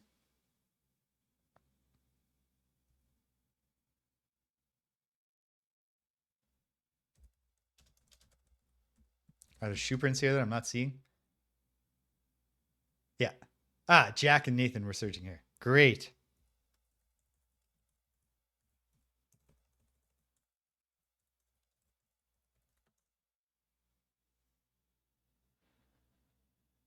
Shoe prints on the side of the bridge are quite large, freshly made. Considering I witnessed Nathan making these shoe prints, I can conclude he wears size 16.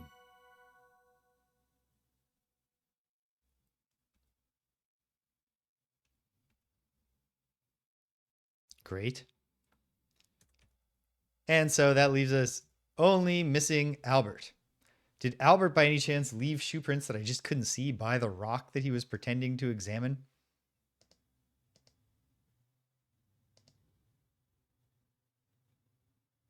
He might have.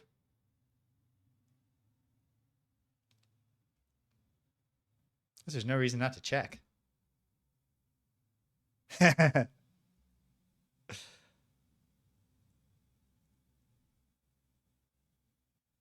Oh, yeah. So I watched Project Runway. I don't know if it was always like this. There's one really terrible thing about this show.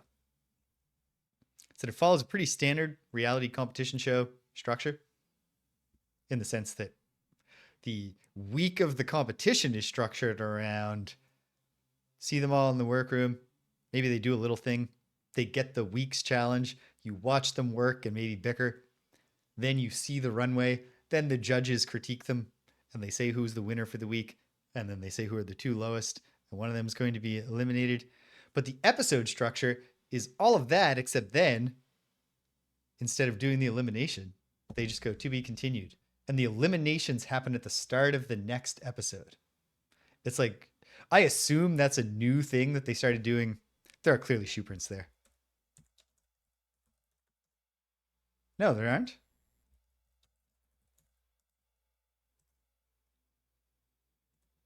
Okay. Well, Albert's going to be the toughest nut to crack then.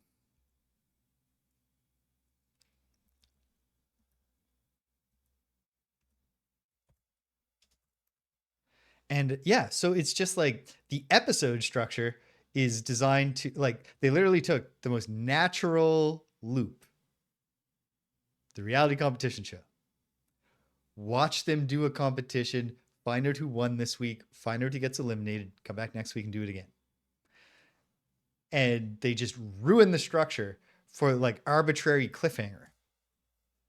Very frustrating, especially because we just watched the finale and they did an elimination. When they did the elimination at the start of the episode, they were like, we're going to find out which of you is going to be in the finale.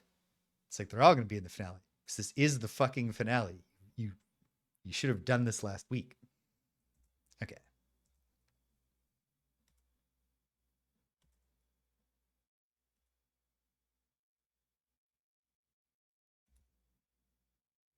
Oh, and Nessa.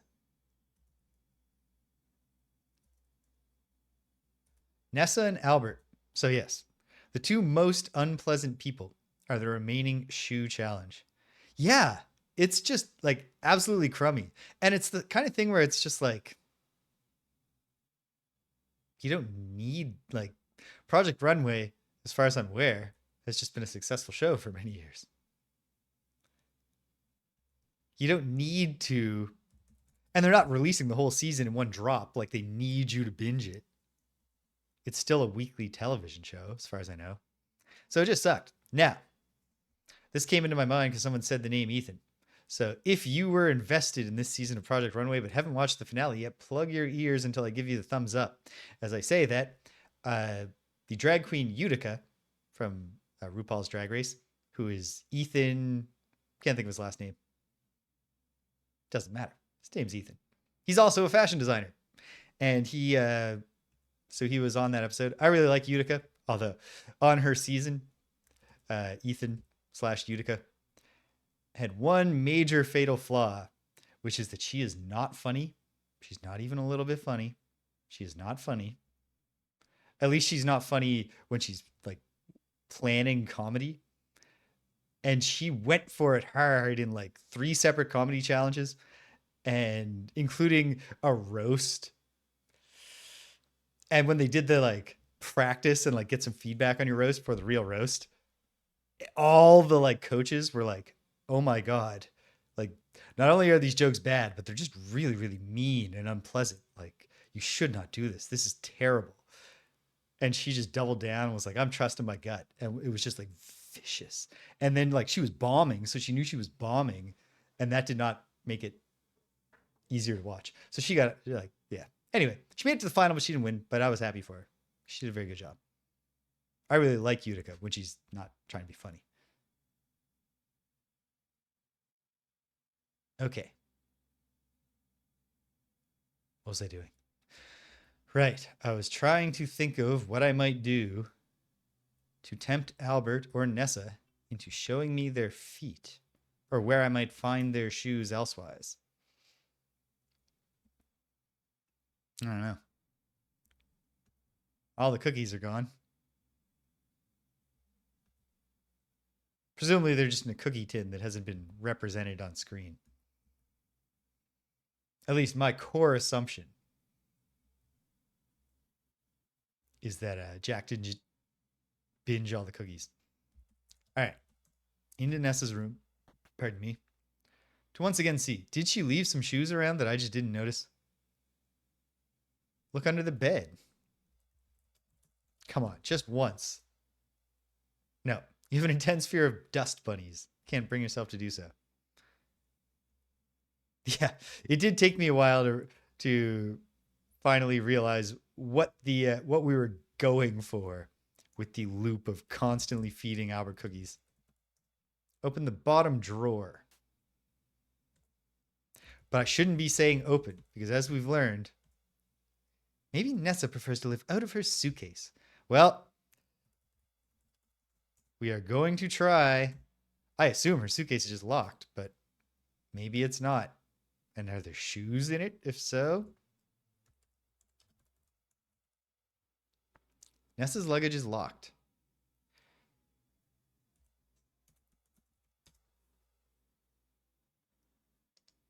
Small silver key. I don't even remember obtaining a small silver key. Hold on. Okay. Look at key. Small silver key. Examine silver key. Doesn't benefit. Use key on suitcase. Unlock suitcase with key. No. But I have a small silver key. I don't know if that's going to be related to Nessa's shoes after all. But do I have the ability to open a trunk? Or have I already used the silver key and I just don't remember?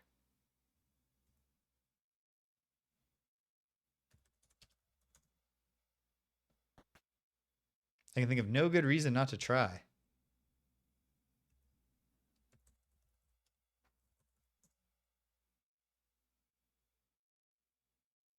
You try the silver key and the blue trunk's padlock. Unfortunately, it doesn't fit. Blue trunk has a big padlock on it that requires a key which you don't have. What about the green trunk, though? There's a whole thing about how Jack knew where one key was, but not the other, I believe. Unlock the green trunk. Nope. Okay.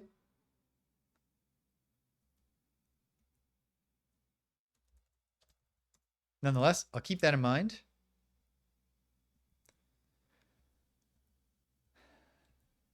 All right, Nessa. So Ranger Murdoch's conversation with Nancy is like totally normal. Seems like he's a cop who's here to investigate. His behavior has been not like that.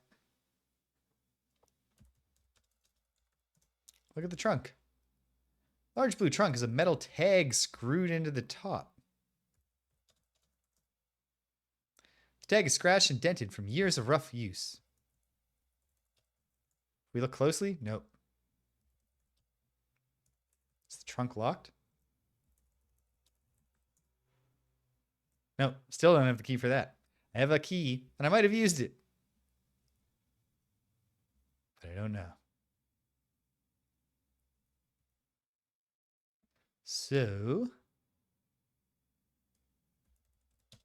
look at Nessa.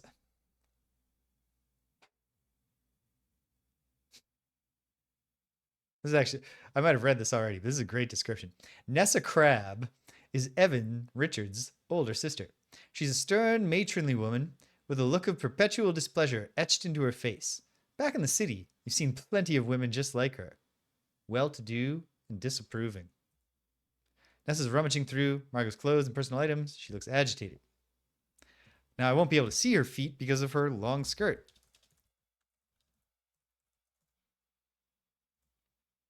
No. Wait. Haven't asked anyone about garlic. I wonder if Jack has anything to say about garlic. Or Ranger Murdoch, for that matter. Or Albert. Maybe he'll be like, is there garlic? Could you bring me a bulb of garlic? And that's how we can get working on his feet.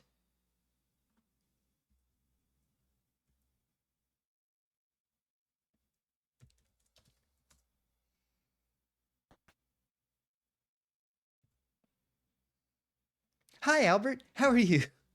He studiously ignores you. Awesome. Albert, do you like garlic? Garlic is rather too strong for my palate. Yes. Okay. Look at Albert's feet. You don't see anything noteworthy. She can eyeball shoe size from footprints, but she can't just look at Albert's feet and figure out the size. Oh, that is absolutely Nancy's style. You can tell from the you know plenty of Nessas back in the city. Nancy is used to picking up on people be like, oh, this person hates me and my chipper personality. And I mean like, well, guess what, bitch? I really only have the one mode.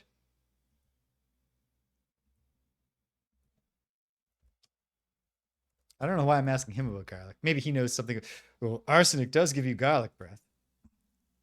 Yep, there we go. There have been cases of garlic smell noted in poisonings. Ah, what kinds of poisonings? Arsenic. Oh dear, I smelled garlic on Margot's breath. It's definitely something we'll look into. Thanks, Nancy.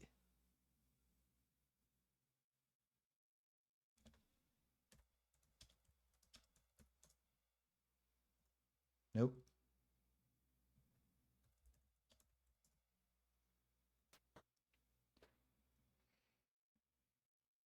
And if there was going to be a sensual foot rub scene in the game, I gotta figure that specific ranger sprite would be the one.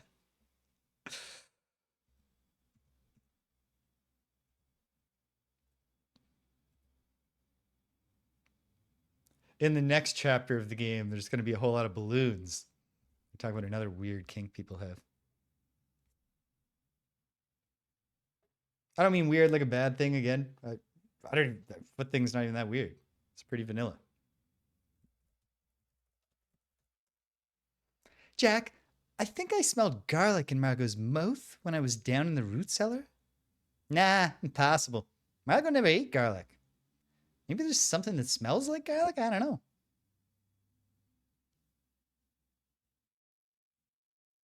You know, I never saw that particular miniseries. Although, thinking about it for just a moment and having read the novel, I understand exactly what you're talking about. Hmm. Okay, there we go. Important information. But how are we going to learn Albert and Nessa's shoe sizes?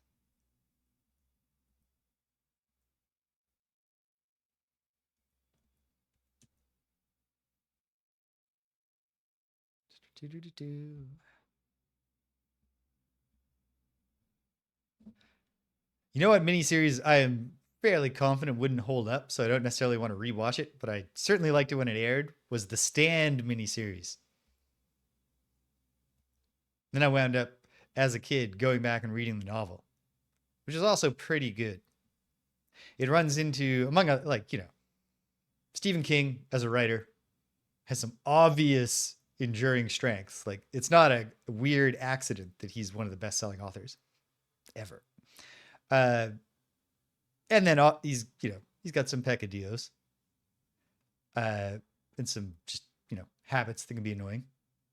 I think the weakest thing in Stephen King's writing, and maybe he got around this eventually, because I haven't even read probably a quarter of his novels now, by this point, is that in his longer and more epic novels, he's real bad at the climax. And The Stand has a real, quite literal Deus Ex Machina climax. Spoiler alert for a very famous movie and miniseries. I never gave the thumbs up for, hey, Project Runway people. I'm done talking about it. Yeah, just literally all of The Stand is building up this like great confrontation between the good survivors and the bad survivors who are in two camps in the ruins of America. And then God just literally destroys the bad guys with a nuclear weapon. Just God. The hand of God comes down and detonates a nuclear weapon on the bad guys. Awesome.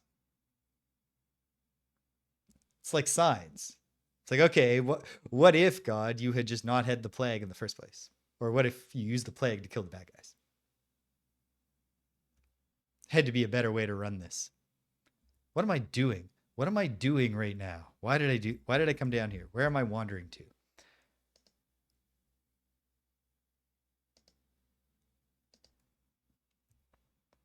Maybe I should try telling Ranger Murdoch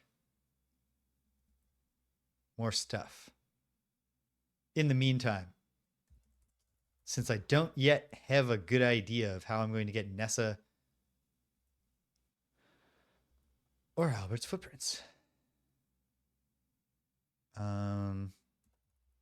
Tell him about shoe prints. Nope.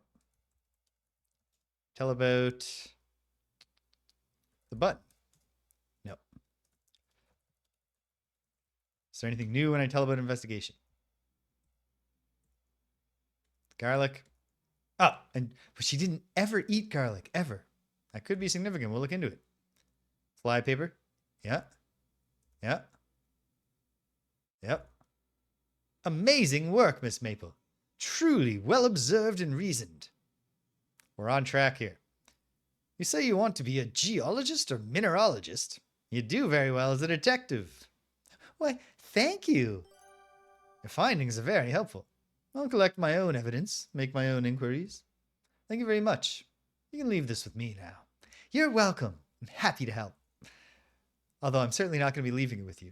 I am not that kind of girl. Nancy's way too much of a busybody to just leave it to the authorities. Okay. Well,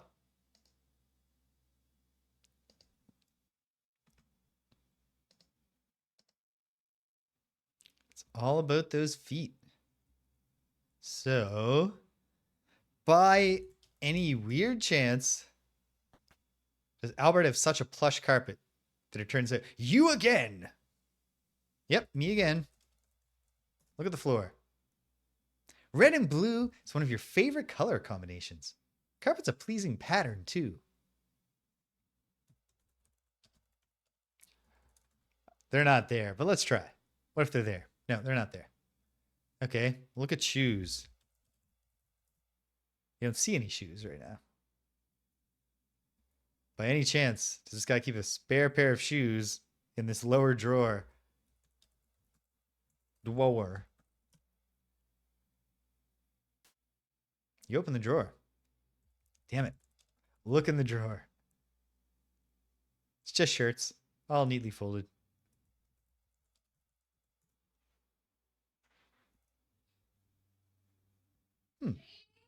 Hold on. Danielle's yelling. I'll be right back. Hang tight.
And we're back. I, like a fool, had not just muted my phone, but turned off vibrate. Sure. Well, I know how or why I did that. Which I would have been muting it for some reason and then just held the thing down too long. So, whoops. Danielle came home with the groceries, but was unable to call me. Which is why she just had to shout when she got to the door. The ice cream treats are going to melt, you know? Hurry up. It's all good. Okay. So I got about 50 minutes to find 2 more shoe sizes.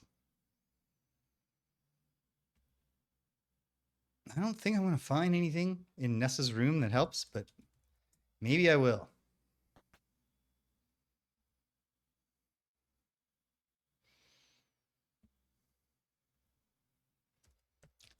Like, is one of these carpets so thick it just has a...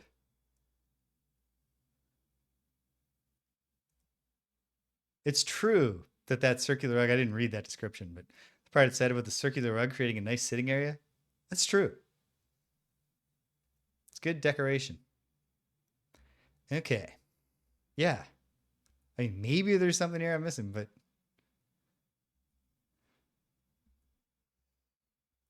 But if there is, I'm missing it. I'm definitively missing it. Okay. What I ought to do then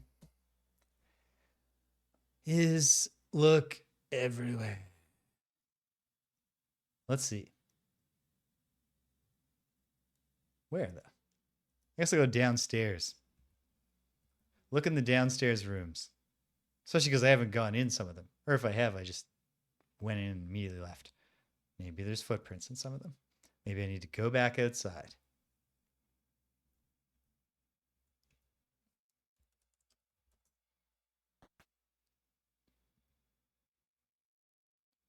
Oh ho ho.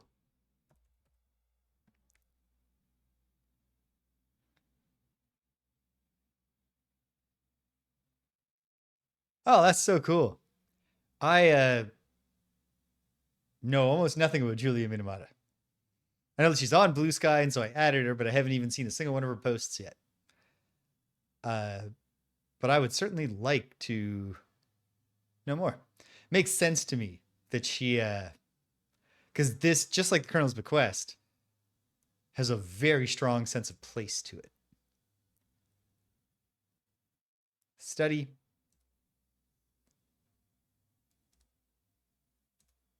Floor is littered with papers. There's the information I wanted. Okay. Look at the papers. Contents of the desk have been strewn all over the carpeted floor. At a glance, the papers are old guest receipts from the lodge's glory days, as well as some general bookkeeping. Someone has inconsiderately stepped on some of the papers too. Thanks, Nessa. What a mess. Yeah.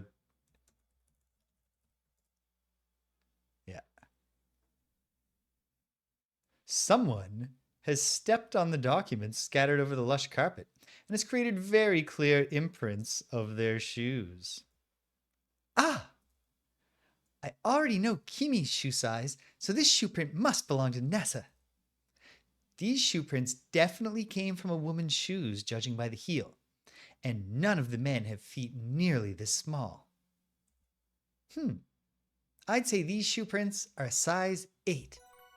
Nessa's shoe print matches one of the shoe prints I found outside the Smokehouse. It's possible that she's involved in Mr. Richards' disappearance, but I'd need to verify that. Upon closer inspection, you think you can barely discern a couple of oily spots on one of the papers. Well, let's examine the oily spots. Let's examine the spots. Examine the papers again. Nancy? Yes, yes. No, I know. We know all this. But what's the other thing you said? You can barely discern a couple of oily spots on one of the papers.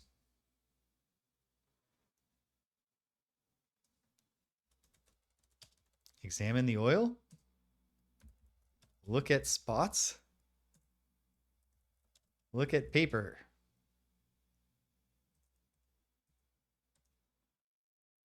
Okay. Look at the desk.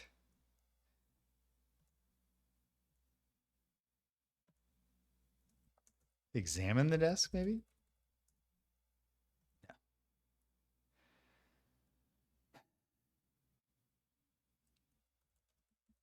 Can I take specifically the paper? No. That has oily spots on it? No. Perhaps that's just a detail they want me to have.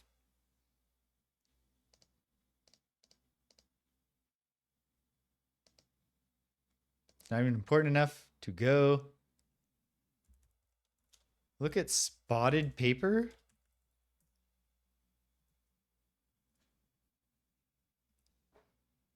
Okay. Examine drops, even though it didn't use the word drops. No. For now, I'm just going to go on the assumption that it just wanted me to have that one detail. Maybe Nancy has it in her brain, even if she has not put it in her minder. Okay.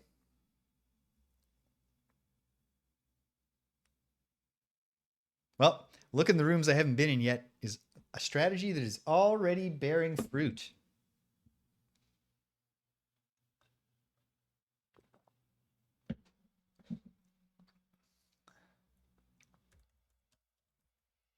Look at the floor in here. Nope. Just a good floor. Solid wooden floor. Believe that I already tried to look at the floor in here. Plus, I have no idea why would this floor give me definite Albert shoe prints. No. Look at the floor here. Nice red carpet.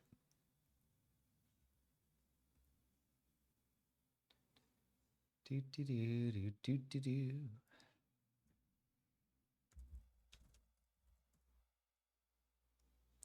Games room has a riotously colored carpet covering the center of the room. Floral pattern is gorgeous.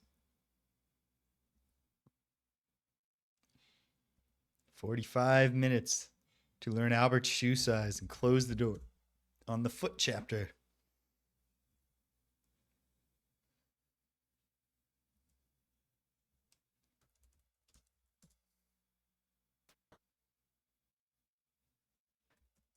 And right across there is just a bar. Powder room, parlor, mud room. Seems doubtful.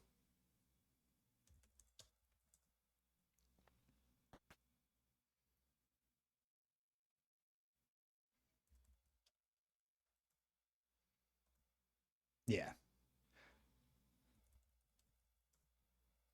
think the parlor is just bland and empty. But we'll find out.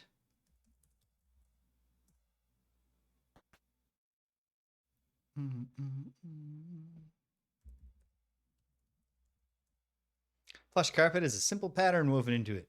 Its colors perfectly complement the room. It's funny when you add in the detail of she was just designing the house for herself first. The fact that all the descriptive text praises the decor is endearing. She really Julia Minamata was like, "Yep, I nailed it. This is the lodge. This is my dream Northern Ontario lodge." Okay.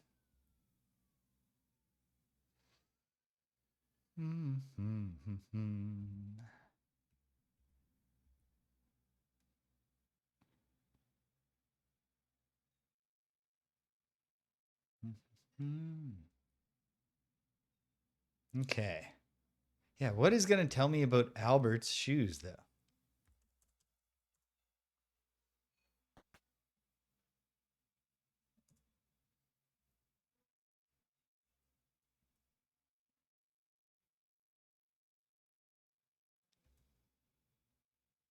I'm going to assume. Actually, no. Even with the assumption that, yes, I absolutely need everyone's shoe size to advance here, I'm still just going to try. I confirmed at least one participant, although you would think all the torn out hair would actually get that part done.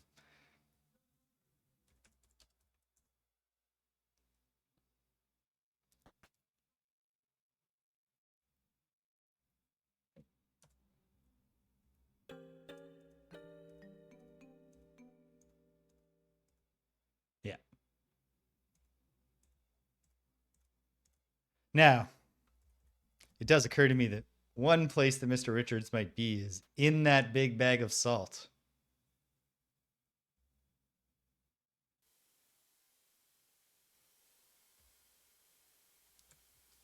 I don't think there's shoe prints here. No.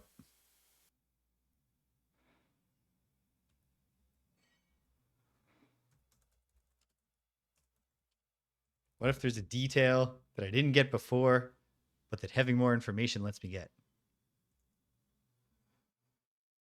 No.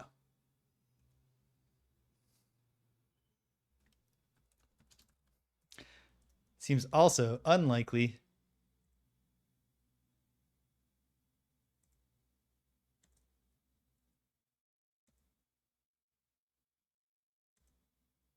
Yeah. So the big, okay, got to learn his shoe size one way or another is not a very detailed hint.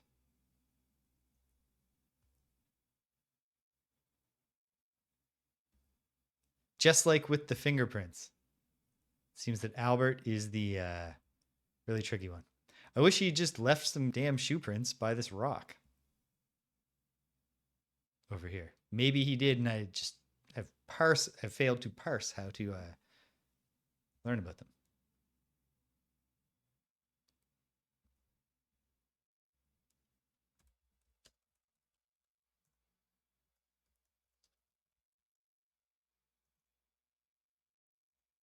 Nope.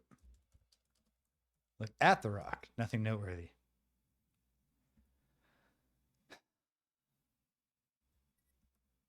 Is there something obvious that I've forgotten about, like, where I saw? I only remember seeing Albert in his room last time. At least that's the sighting of Albert that stood out the most in my memory.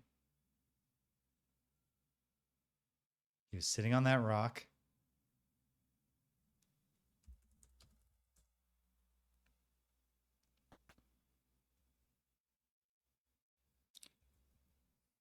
What if it's as simple as bothering him with the correct text parser input? I'm skeptical it could be that, but there's no opportunity cost when I don't have any other ideas right now. Hi, Albert. How are you? I didn't even close his drawer. That's kind of rude. Wait, by any chance, does he keep shoes up here in the wardrobe on the floor? Oh, he does. Oh, fuck.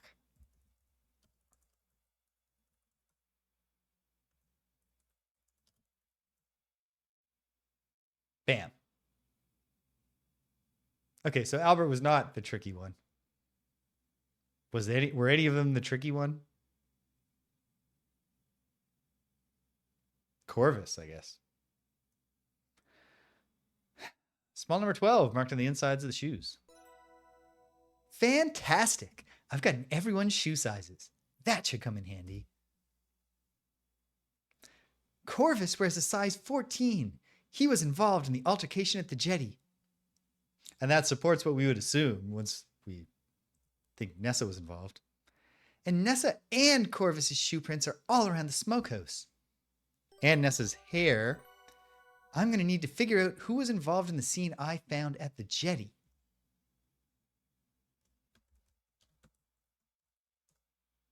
I thought we had, but hold on.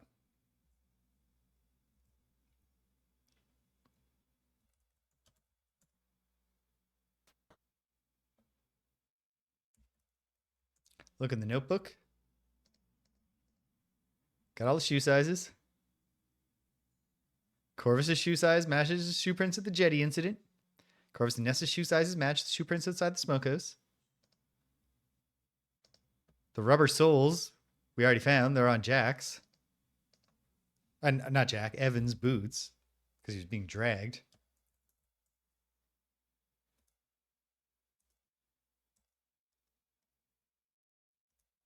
So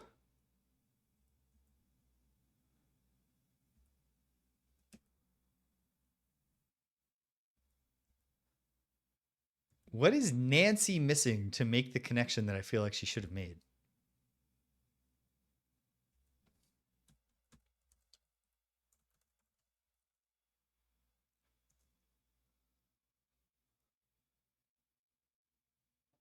Yep, they do. Rubber soles too.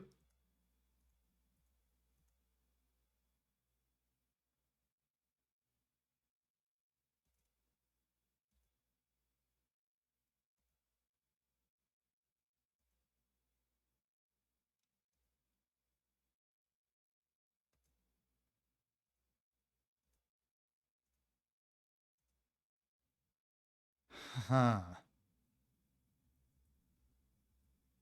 Okay, back to the Jetty.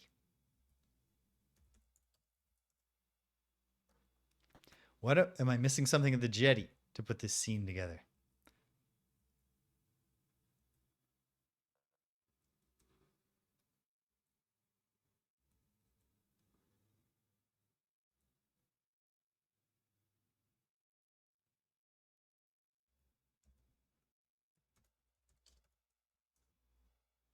Examine the Jetty in general. Splashes of liquid. Yikes! Look at all this broken glass. I also see some scuffs and a wet shoe print. Okay. What about the wet shoe print in particular? Oh. The wet shoe print is size 14 foot.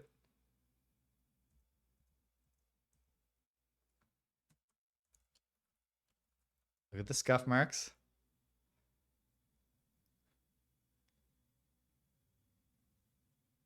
Oh, I got a fingerprint that I haven't done a comparison of.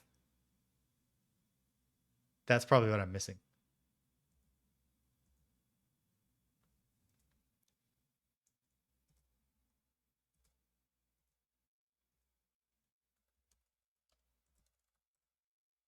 Okay, I can do a print comparison right now. On closer examination of the fingerprint you obtained, you conclude it's Evans. Sure, that makes sense. That makes sense. I did see Mr. Richards drinking out of his glass earlier. Ha! The fingerprint on the glass jar belongs to Nessa.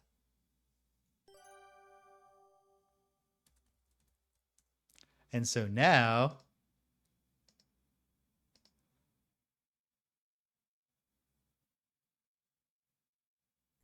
I think I know what I need to know. Hold on. Dude. She needs to figure out who was involved in the scene. I feel like we have. But perhaps we haven't. Let's test whether this is a quirk or if there's actually something I still haven't solved.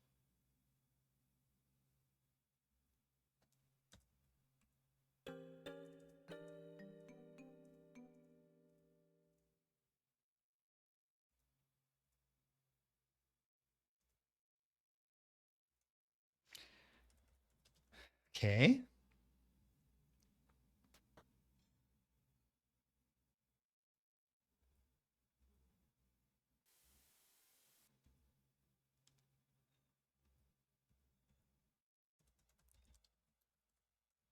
Can I examine what's left of the decanter?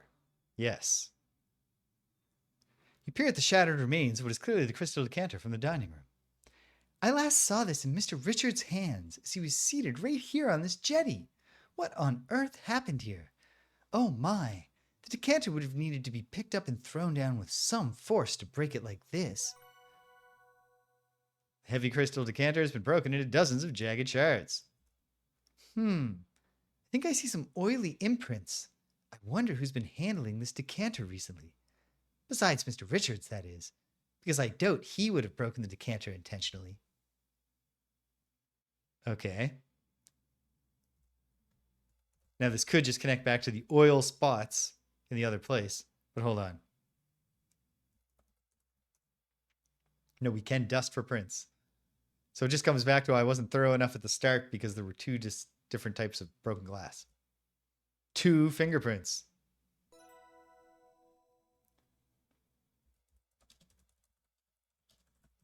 Lift them, baby. Tear off 2 pieces of tape. Press each piece onto the patterned fingerprints. Well done.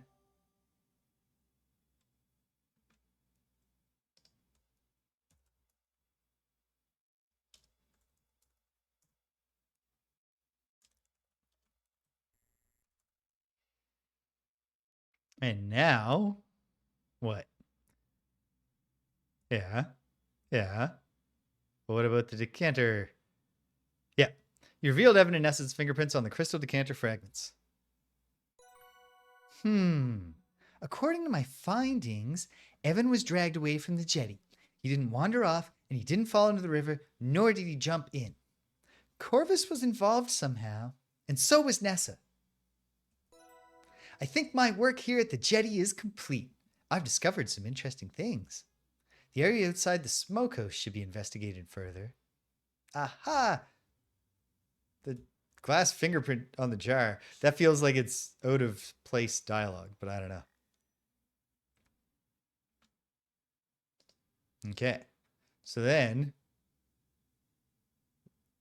what is there to look more closely at here?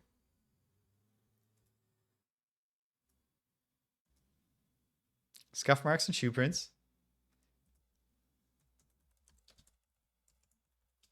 Examine those shoe prints again. We should be able to figure it out now. Yeah, size 14 and 18.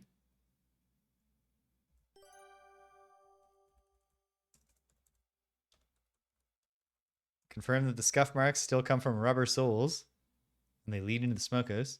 Uh-oh. Mr. Richards was forced against his will into the Smokehouse. This doesn't look good. According to what I've deduced, Nessa and Corvus attacked Mr. Richards at the jetty and dragged him into the Smokehouse. The shoe prints all over the jetty and leading into the Smokehouse. The scuff marks I found came from rubber-soled shoes of the kind that Mr. Richards wears. No one else at the lodge wears shoes or boots with rubber soles. Good thing it's 1914. That'd be a tricky, it would be unusual to have only like 1 out of 10 or whatever people. One of Corvus's vest buttons somehow ended up near the Smokehouse too, somehow. Could it have been related to the struggle that you've just described? Some of Nessa's hair was caught in a tree between the jetty and the Smokehouse. Corvus in particular, as a lawyer, should have had a much stronger sense of how to cover this shit up. Nessa and Corvus were discussing something about a will, but whose? I wonder. Oh, but I remember overhearing a conversation between them about looking for Evan's and Nessa's father's will. Could this have something to do with that? I'm satisfied with my investigation so far. It's time to go inside the Smokehouse and share what I've learned with Nathan. Great. I have a half hour left, so we've had a right-sized investigatory segment. Filled out the stream. We get the ending here, and we find out what's next, and then we'll wrap up. Nathan, I have a theory about what's happened to Evan. I'm listening. There are shoe prints all over the jetty leading into the Smokehouse. Oh, he might be in the barrel. Evan could be in the barrel. I mean, the barrel looks too small, but who knows? Yes, I saw those, but I have no idea who those could belong to. I do. I did a bit of detective work, and I learned the shoe sizes of everyone in the lodge, except for the ranger, for Ranger Murdoch. You did? I certainly did. And according to my findings, I've concluded that Nessa and Corvus dragged Mr. Richards off the jetty and into the Smokehouse. That makes a lot of sense to me, Nancy, but where is he now? That's what we need to find out. You're absolutely right about that. Please let me take a look in here and see what I can find. You've done very well, Nancy. Maybe you can figure out where Evan is now. So far, I've come up empty-handed. Thanks, Nathan. I'll try not to let you down. If you find anything of significance, let me know as soon as possible. Will do. Oh, one more thing. Yes, Nancy? You know what they say about guys with big feet, right? Nessa seems to be desperately looking for something. I'm not sure what. The fucking brooch. And the will.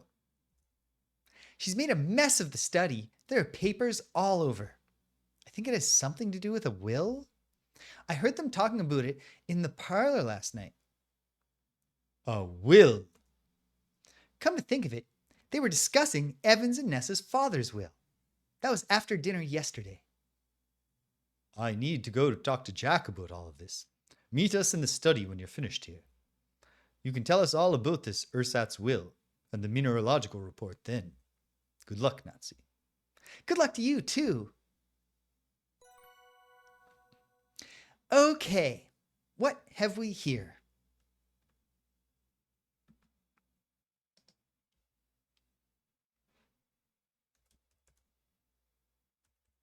Nope. No clever save game name occurred to me. Ray of smoked meat? Yeah, all this stuff. Smokehouse is in disarray. Debris covers the table and floor. There might even be something on the wall.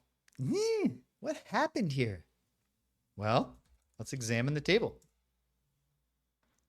There are jagged fragments of Jordan almonds scattered all over the table. Why in the world would Jordan almonds be in the smokehouse? I don't know. Let's look at the floor, Nancy. More almonds?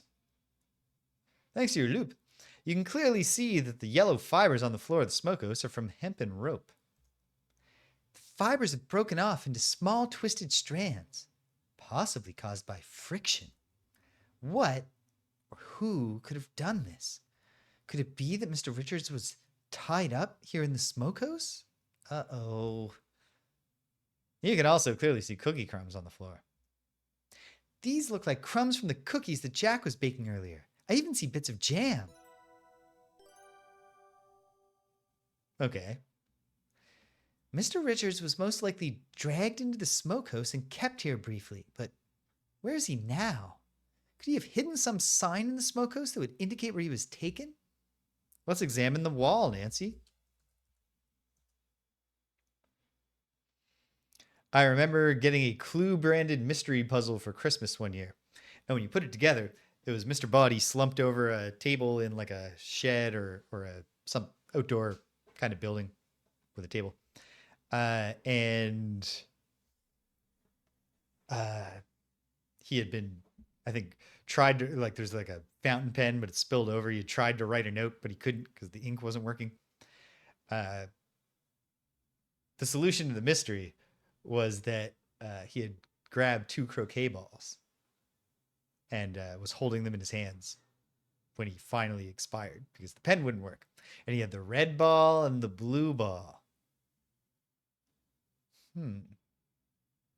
Turns out it's Professor Plum in the shed. With the croquet mallet, maybe? I don't know. I also remember a series of Clue mystery books, I guess you call them. Like the kind where every chapter is a mystery, and at the end it's like, do you know what happened? And then you try to solve it yourself, but on the next page there's a solution that carries on. And all these Clue books, the plot of them was like, Mr. Body has invited these 6 people to hang out. And the last mystery in every book is someone kills Mr. Body. But then the first thing that happens in the next book in the series is always that it turns out he wasn't killed. He's actually alive still. There's a symbol marked in something sticky and red on the smokehouse wall. I think it's actually jam. The symbol appears to be a circle within a circle. The smaller circle is copiously filled in with the red substance. Uh-oh. I wonder what the symbol is painted with. It's definitely not paint. Sticky, drippy, red, and a bit chunky. Well, there's a strange symbol painted on the wall. A circle within a circle with the inner circle a solid red color. What could this mean? And what is it painted with? Okay. You know what? Fair. If I was Nancy in this moment, I would probably have my thoughts running on a loop. Examine the paint.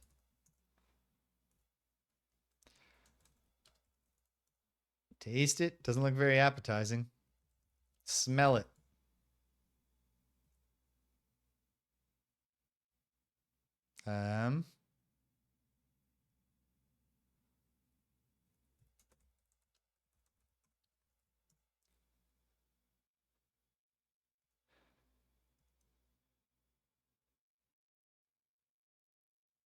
feel like he's saying something like, I feel like there's a Sulak connection, although I can't quite figure out why. Okay. By the way, Nathan, terrible job investigating here.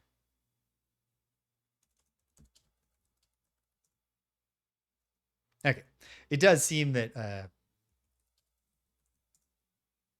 can't pry it open with your bare hands. And there's no real need for me to open it. But how do you know that? Okay. What does my notebook tell me about the state of my Smokehouse investigation? Identify the symbol, the substance. Got to identify the substance. Okay. Take paint sample. Touch paint.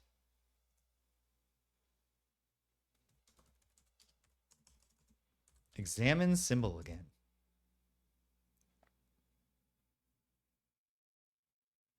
Mm-hmm.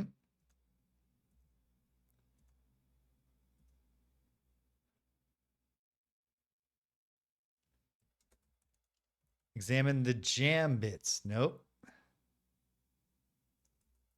Take a sample. Nope.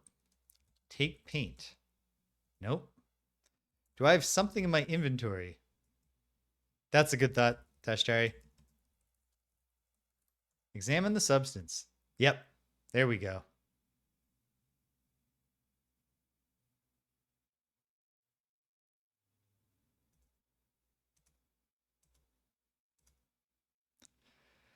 Okay. Get paint. Get substance. Okay. Look at my inventory. Do I have something where it seems like, you know, what is this? The jar from the river with the flypaper. Looks like one of Jack's jam jars, and I've revealed a fingerprint. But do I have anything that seems like it would be good for taking a substance sample? No. Not anything obvious. What does the symbol mean? What is it made of? Taste substance. Probably doesn't want to. No, she'll do it. She had to get just needed the substance noun. Seriously questioning your own judgment. You crane your neck towards the wall and stick out your tongue. Nancy, I was thinking like getting a dab on your finger and like sniffing it first. This is interesting. It's got to turn out to be jam. Now, you gingerly touch the tip of your tongue to the smokehouse wall. Oh, that tastes like raspberry jam.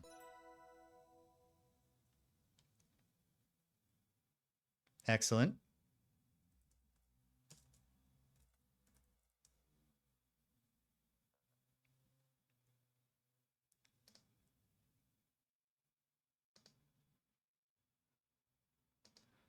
Okay.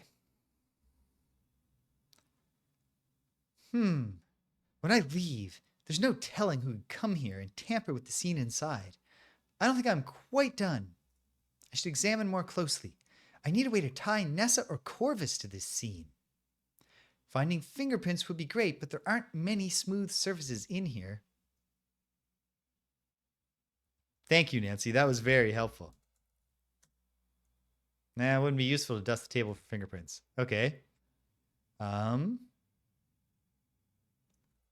Dust the almonds. Really? Okay. And amazingly, you're able to recover a partial fingerprint from one of the larger pieces of Jordan almond.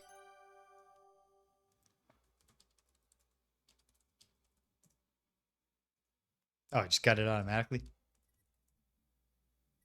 You examine the fingerprint you revealed in the smokehouse, compare it to your collection of fingerprints you've obtained from the lodge inhabitants. After comparing the partial fingerprint you obtained from the Jordan almond pieces, you conclude Nessa is the one who crushed these Jordan almonds in the smokehouse. Or at least the one who touched them before or after they were crushed. Ah, I think I figured it out. Nessa crushed the Jordan almonds on the table, but why? I have no idea. Are Jordan almonds particularly dangerous to anyone in the lodge? I should ask around. Judging from the frayed rope fibers, Mr. Richards could have been tied up in the smokehouse after he disappeared from the jetty. I think Mr. Richards partially freed himself and painted a symbol with raspberry jam. He took care to conceal the symbol under the table. It could indicate where he was taken next. The symbol looks like the thumbprint cookies that I saw Jack baking, and their middles were filled with raspberry jam. I remember Jack saying that Mr. Richards likes to stash the cookies in his pockets.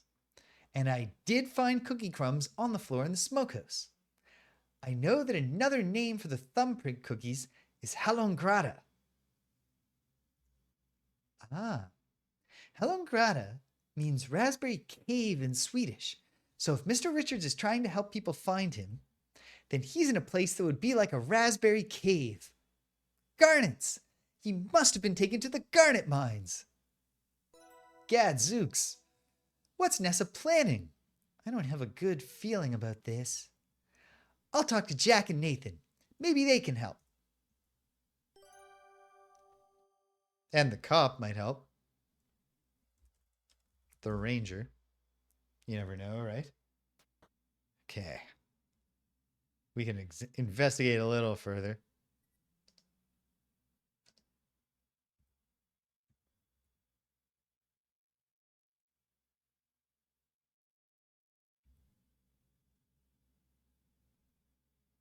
But okay, good job, Nancy. We put it all together. I'm certainly grateful for Nancy making all of the leaps of logic of getting from raspberry dot that looks like the raspberry cookies to he must be in the garnet mines. I was not going to get to the point of typing he must be in the garnet mines into the parser. So I'm grateful. Are Jack and Nathan? Oh, they might be in the study now, right?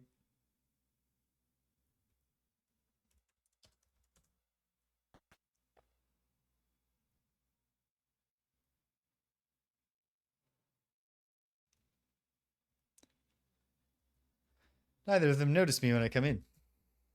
Let's see if there's any interesting descriptive text. Nope. Okay. Well, let's start with the easy thing. Talk to Jack. You breathlessly tell Nathan and Jack your theory about what happened in the smokehouse, ending with your belief that Mr. Richards was taken to the garnet mines. You think Mr. Richards was taken to the garnet mines? Those have been sealed shut for decades. Which makes them a perfect place to hide someone. Uh-oh. We should drive out there and check, just in case. I agree. It'll take some time to prep the automobile. To the carriage house.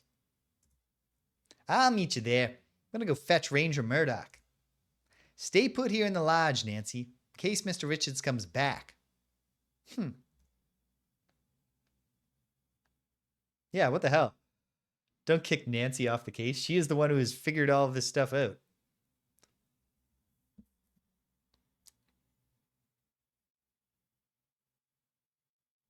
No real sense of urgency on Jack's part.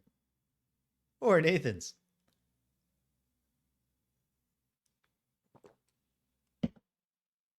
Nathan was like, I'm not even getting started until I'm sure that Jack's not procrastinating. Well, I'm certainly not just going to just wait around here. I'll convince Jack and Nathan to take me with them. They need all the help they can get. But before I head out, should I check in with the other folks in the lodge? Yeah, sure. Why not? Got about 10 minutes. Can we get that done and start next time with the heading to of the garnet mines? I don't have a great current sense of the narrative pacing here. So like the garnet mines could be a significant scene that kind of leads us to the third act, so to speak. I know there are chapters that are numbered differently. But it could also turn out to be Like we're roaring towards the climax. Who knows? What's happened here? Albert's room is a mess. Clothes are hanging haphazardly in the wardrobe.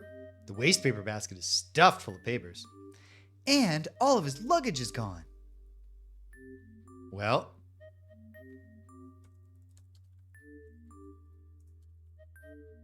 let's look in this basket. You see some crumpled papers in the waste paper basket. They don't appear to have anything written on them. There's a strip of telegraph tape lying just outside the waste paper basket on the carpeted floor. Let's take that. You pick up the strip of telegraph paper.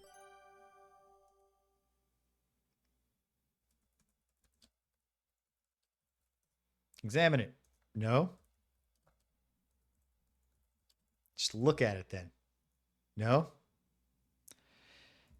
This feels like a parser thing. Let's just go click on it. Strip of telegraph tape you retrieved from Albert's desk. I was using the word paper. The telegraph tape reads as follows.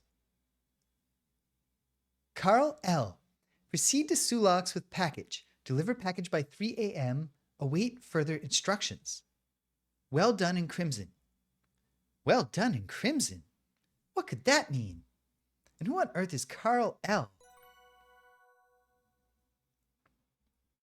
Perhaps I should have been doing a German accent for Mr. Respa all along, but not changing now. If he's a spy, he could have done training. Maybe there'll be a scene where we confront him, he's a German spy, and then I could dramatically slip up. Look in the wardrobe. Okay. Anything interesting in there? Nope. Okay. Hold on. Take some paper from the waste paper basket. You take the crumpled papers out of the waste paper basket.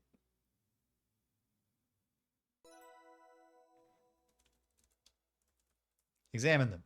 At first, the paper looks blank, but upon examination, you can see faint indentations in them. Okay.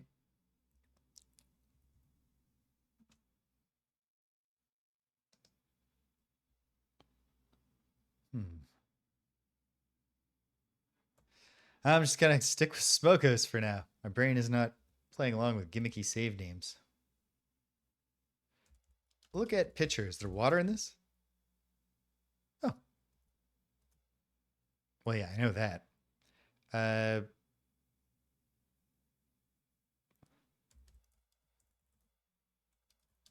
Hold papers up to light. No. I'm thinking rub soot on paper? Would that make the... No. Dust papers. There we go.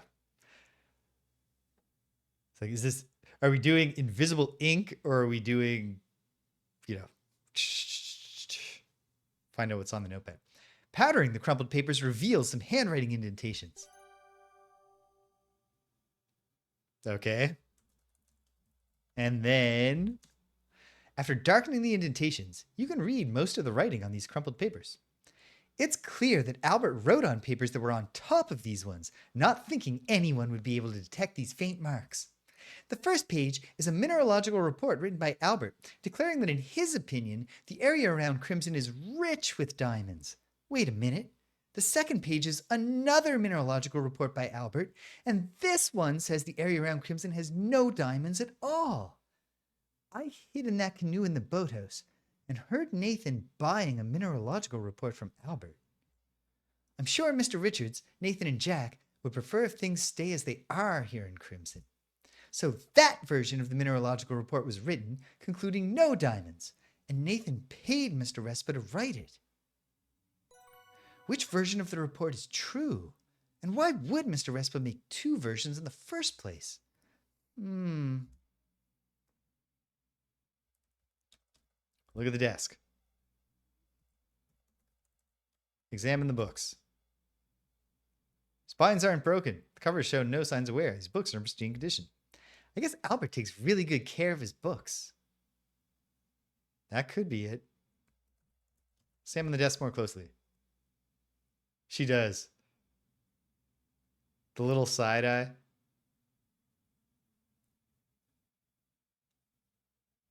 Not sure exactly what Nancy was doing there. Oh, you open the right desk drawers. They're empty. Okay. So if I say examine desk here, will she do the left doors?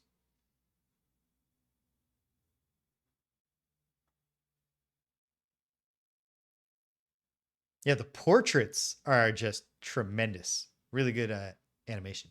See a cigar butt in the upper left drawer. Take that butt. You take the cigar butt from the desk drawer. Examine that butt. The coat of arms on the label of the cigar butt indicates that it's of Belgian make. Oh, man. Gonna have to watch Murder on the Orient Express this week for the big scene where Mr. Respa falls into his regular accent. The head of the cigar appears to have some oily smudges. Now that you're taking a closer look at the cigar butt, you can catch a whiff of its aroma. And it did kind of Julia to not make me type sniff butt. I've smelled this type of cigar before, and not just in the lodge.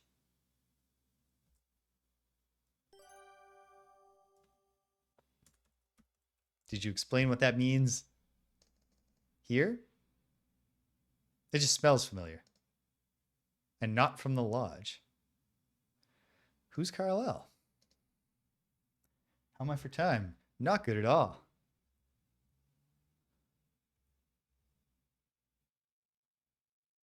Albert stored some of his things in the blue trunk in the upstairs closet. I wonder if anything was left behind. I don't know, Nancy, but let's close the door. Were you raised in a barn, Nancy?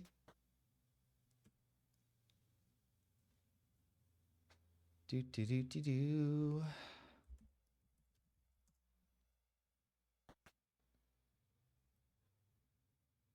Oops, wrong room.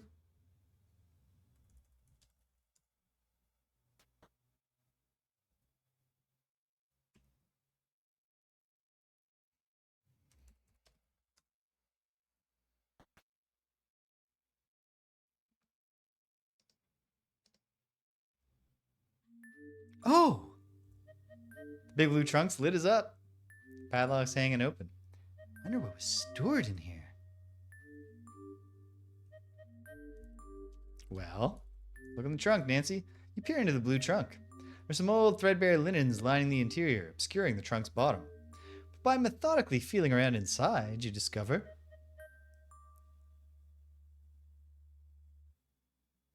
That's a pretty good interaction of animation with environment. A bullet and a blasting cap. My father was in construction. I know a blasting cap when I see one. But why would Albert put these in here? Jack let Albert store his things in this trunk. He wanted to lock this all away. The same as how he demanded to stay in Jack's room, the only bedroom with a lock. Seems like Albert was concerned about keeping his secrets. And he's armed? Uh-oh. I like that we have multiple mystery threads developing that I presume will probably converge. Okay. I bet that's it.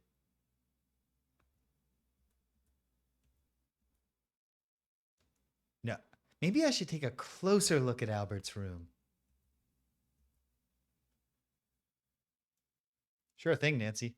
But we're not going to have time to bother the others and secure our passage. That'll be how I start next week. What else would I look more closely at here? Oh, what about this drawer? Wait, what's that on the ground? Sticking out from under the bed. A red cylinder is partially hidden. This guy insisted on locks.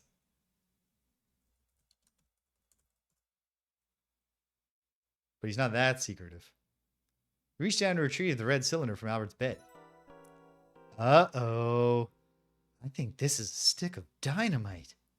Yep, it's a stick of dynamite. Looking at it makes you sweat. Dynamite is not a standard piece of mineralogical equipment. Albert stored blasting caps in the blue trunk and dynamite in his luggage, it seems. Very responsible, if not even just in separate areas, separate rooms. Oh, I hope it's not Acme dynamite. Let's examine the label, Nancy. Find out exactly, like, if that's Acme dynamite, we better keep it far away from the blasting caps. I'm starting to think he's not a mineralogist at all. Starting, Nancy? And yet, she got from circle of jam to he's in the Crimson Mines. Just like that.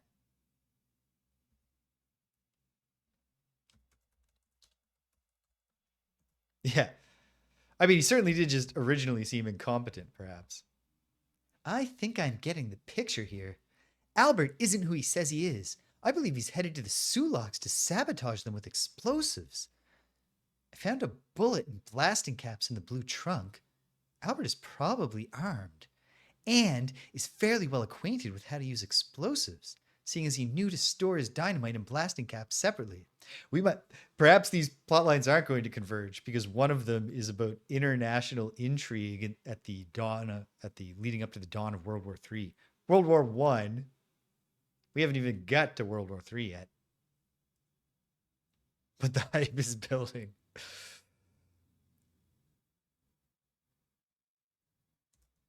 This doesn't bode well. And I think he tossed my luggage out of the train to eliminate my field kit, so I couldn't interfere with his sham field work. I think he was in the train car with me and Kimi. I do remember the smell of his particular brand of cigar. I need to head to the carriage house and tell Jack, Nathan, and Ranger Murdoch. Yes, you do. But should I have taken the bullet in the blasting cap? Might as well find out.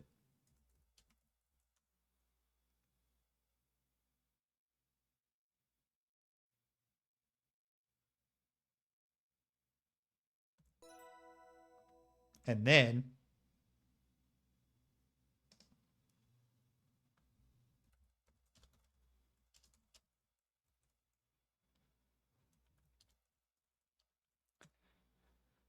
hopefully Nancy on her own is smart enough to not,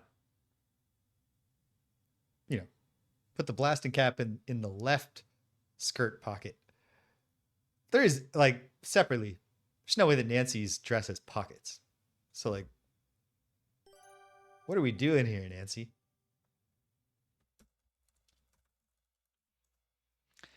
The maker's mark is imprinted on the tin. You recognize the brand as one that is commonly used in Toronto, or Tirana, as we call it on the East Coast sometimes. My father, Wait, no, that was new dialogue. She said something about kids. Damn it. It's likely Albert purchased these blasting caps in Canada. They tend not to get shipped overseas because they're fairly hazardous materials. Though it's hard to tell with the design printed on the lid, I think you can see an oily smudge. Go figure. But let's look at that again. Can I get that dialogue one more time? Yes. My father was in construction, so I know what these look like. Kids would sometimes play with them. Not me, but the other kids. What do you know of bullets, Nancy? You examine the bullet through the loop, but you don't know enough about bullets to glean any more information. Yeah, that checks out.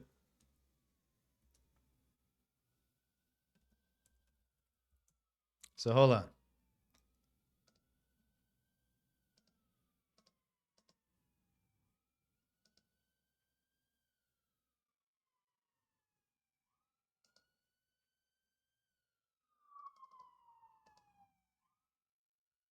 Your father also in construction? Or just an amateur demolitionist? Wait, I should have asked Kimi about Jordan almonds. With my moments of remaining time.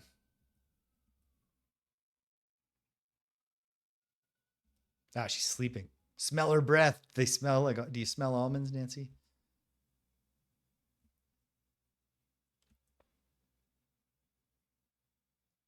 Might have to do an almond investigation later.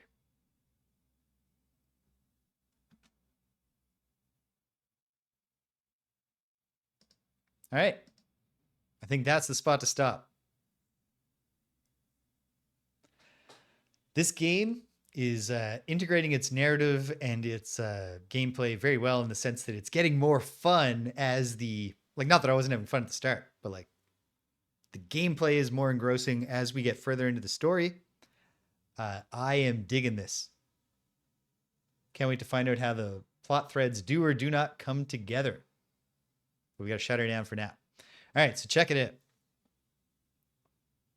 What's coming up this week? This is kind of tricky. D&D is off tonight. I won't be seeing Greg today. I need to await further information from Greg, and that's all I'll say. Think good thoughts for Greg, everybody. And hopefully Greg and James will beat him up this week. And if we do, probably on Wednesday, but maybe we'll have a new day. Stay tuned. I will let you know as I learn more. On Friday, but maybe on Thursday, I've got to talk to Danielle and to the boys. Jeez. So it's going to be bumping in the Discord. If you join our Discord, you get announcements as I figure out my life bit by bit. But we will hopefully play Frosthaven this week and defeat the Sunless Trench scenario, bringing us one day closer to our buddy Sid joining us to turn us back into a 4-player game. And then next weekend on Saturday, Suikoden 2. I believe in my heart we're finally going to get 2 Suikoden weeks in a row. Suikoden 2 is picking up steam. We still don't have our new base of operations, like the formal base of operations, like the castle, the island castle from the first Suikoden, but it feels like it's getting real close. So I'm hopeful we'll have that soon, and we will start to learn more about what's going to happen in Suikoden 2. I'm enjoying it a lot. Really like the characters. The plot is cool. I understand the criticism that at the very least Tashtari has, but I'm sure other people have it too. That Luca Blight is a pretty, this is not a rich and complex villain. But I do think it takes a bit of the edge off the simplicity of villain when other characters in the narrative are just acknowledging, like, yeah, that dude's just messed up. like this guy stands out for just being a horrible freak who loves cruelty and violence. Yeah. And then before you know it, it'll be next Sunday. And if we don't get right to the heart of the matter, if it's not the climax, it's going to be a pretty big step forward in the investigation. And it might be the climax. I don't know. I'm looking forward to finding out. I really like this game. Good work, Julia Minamata. So, yeah.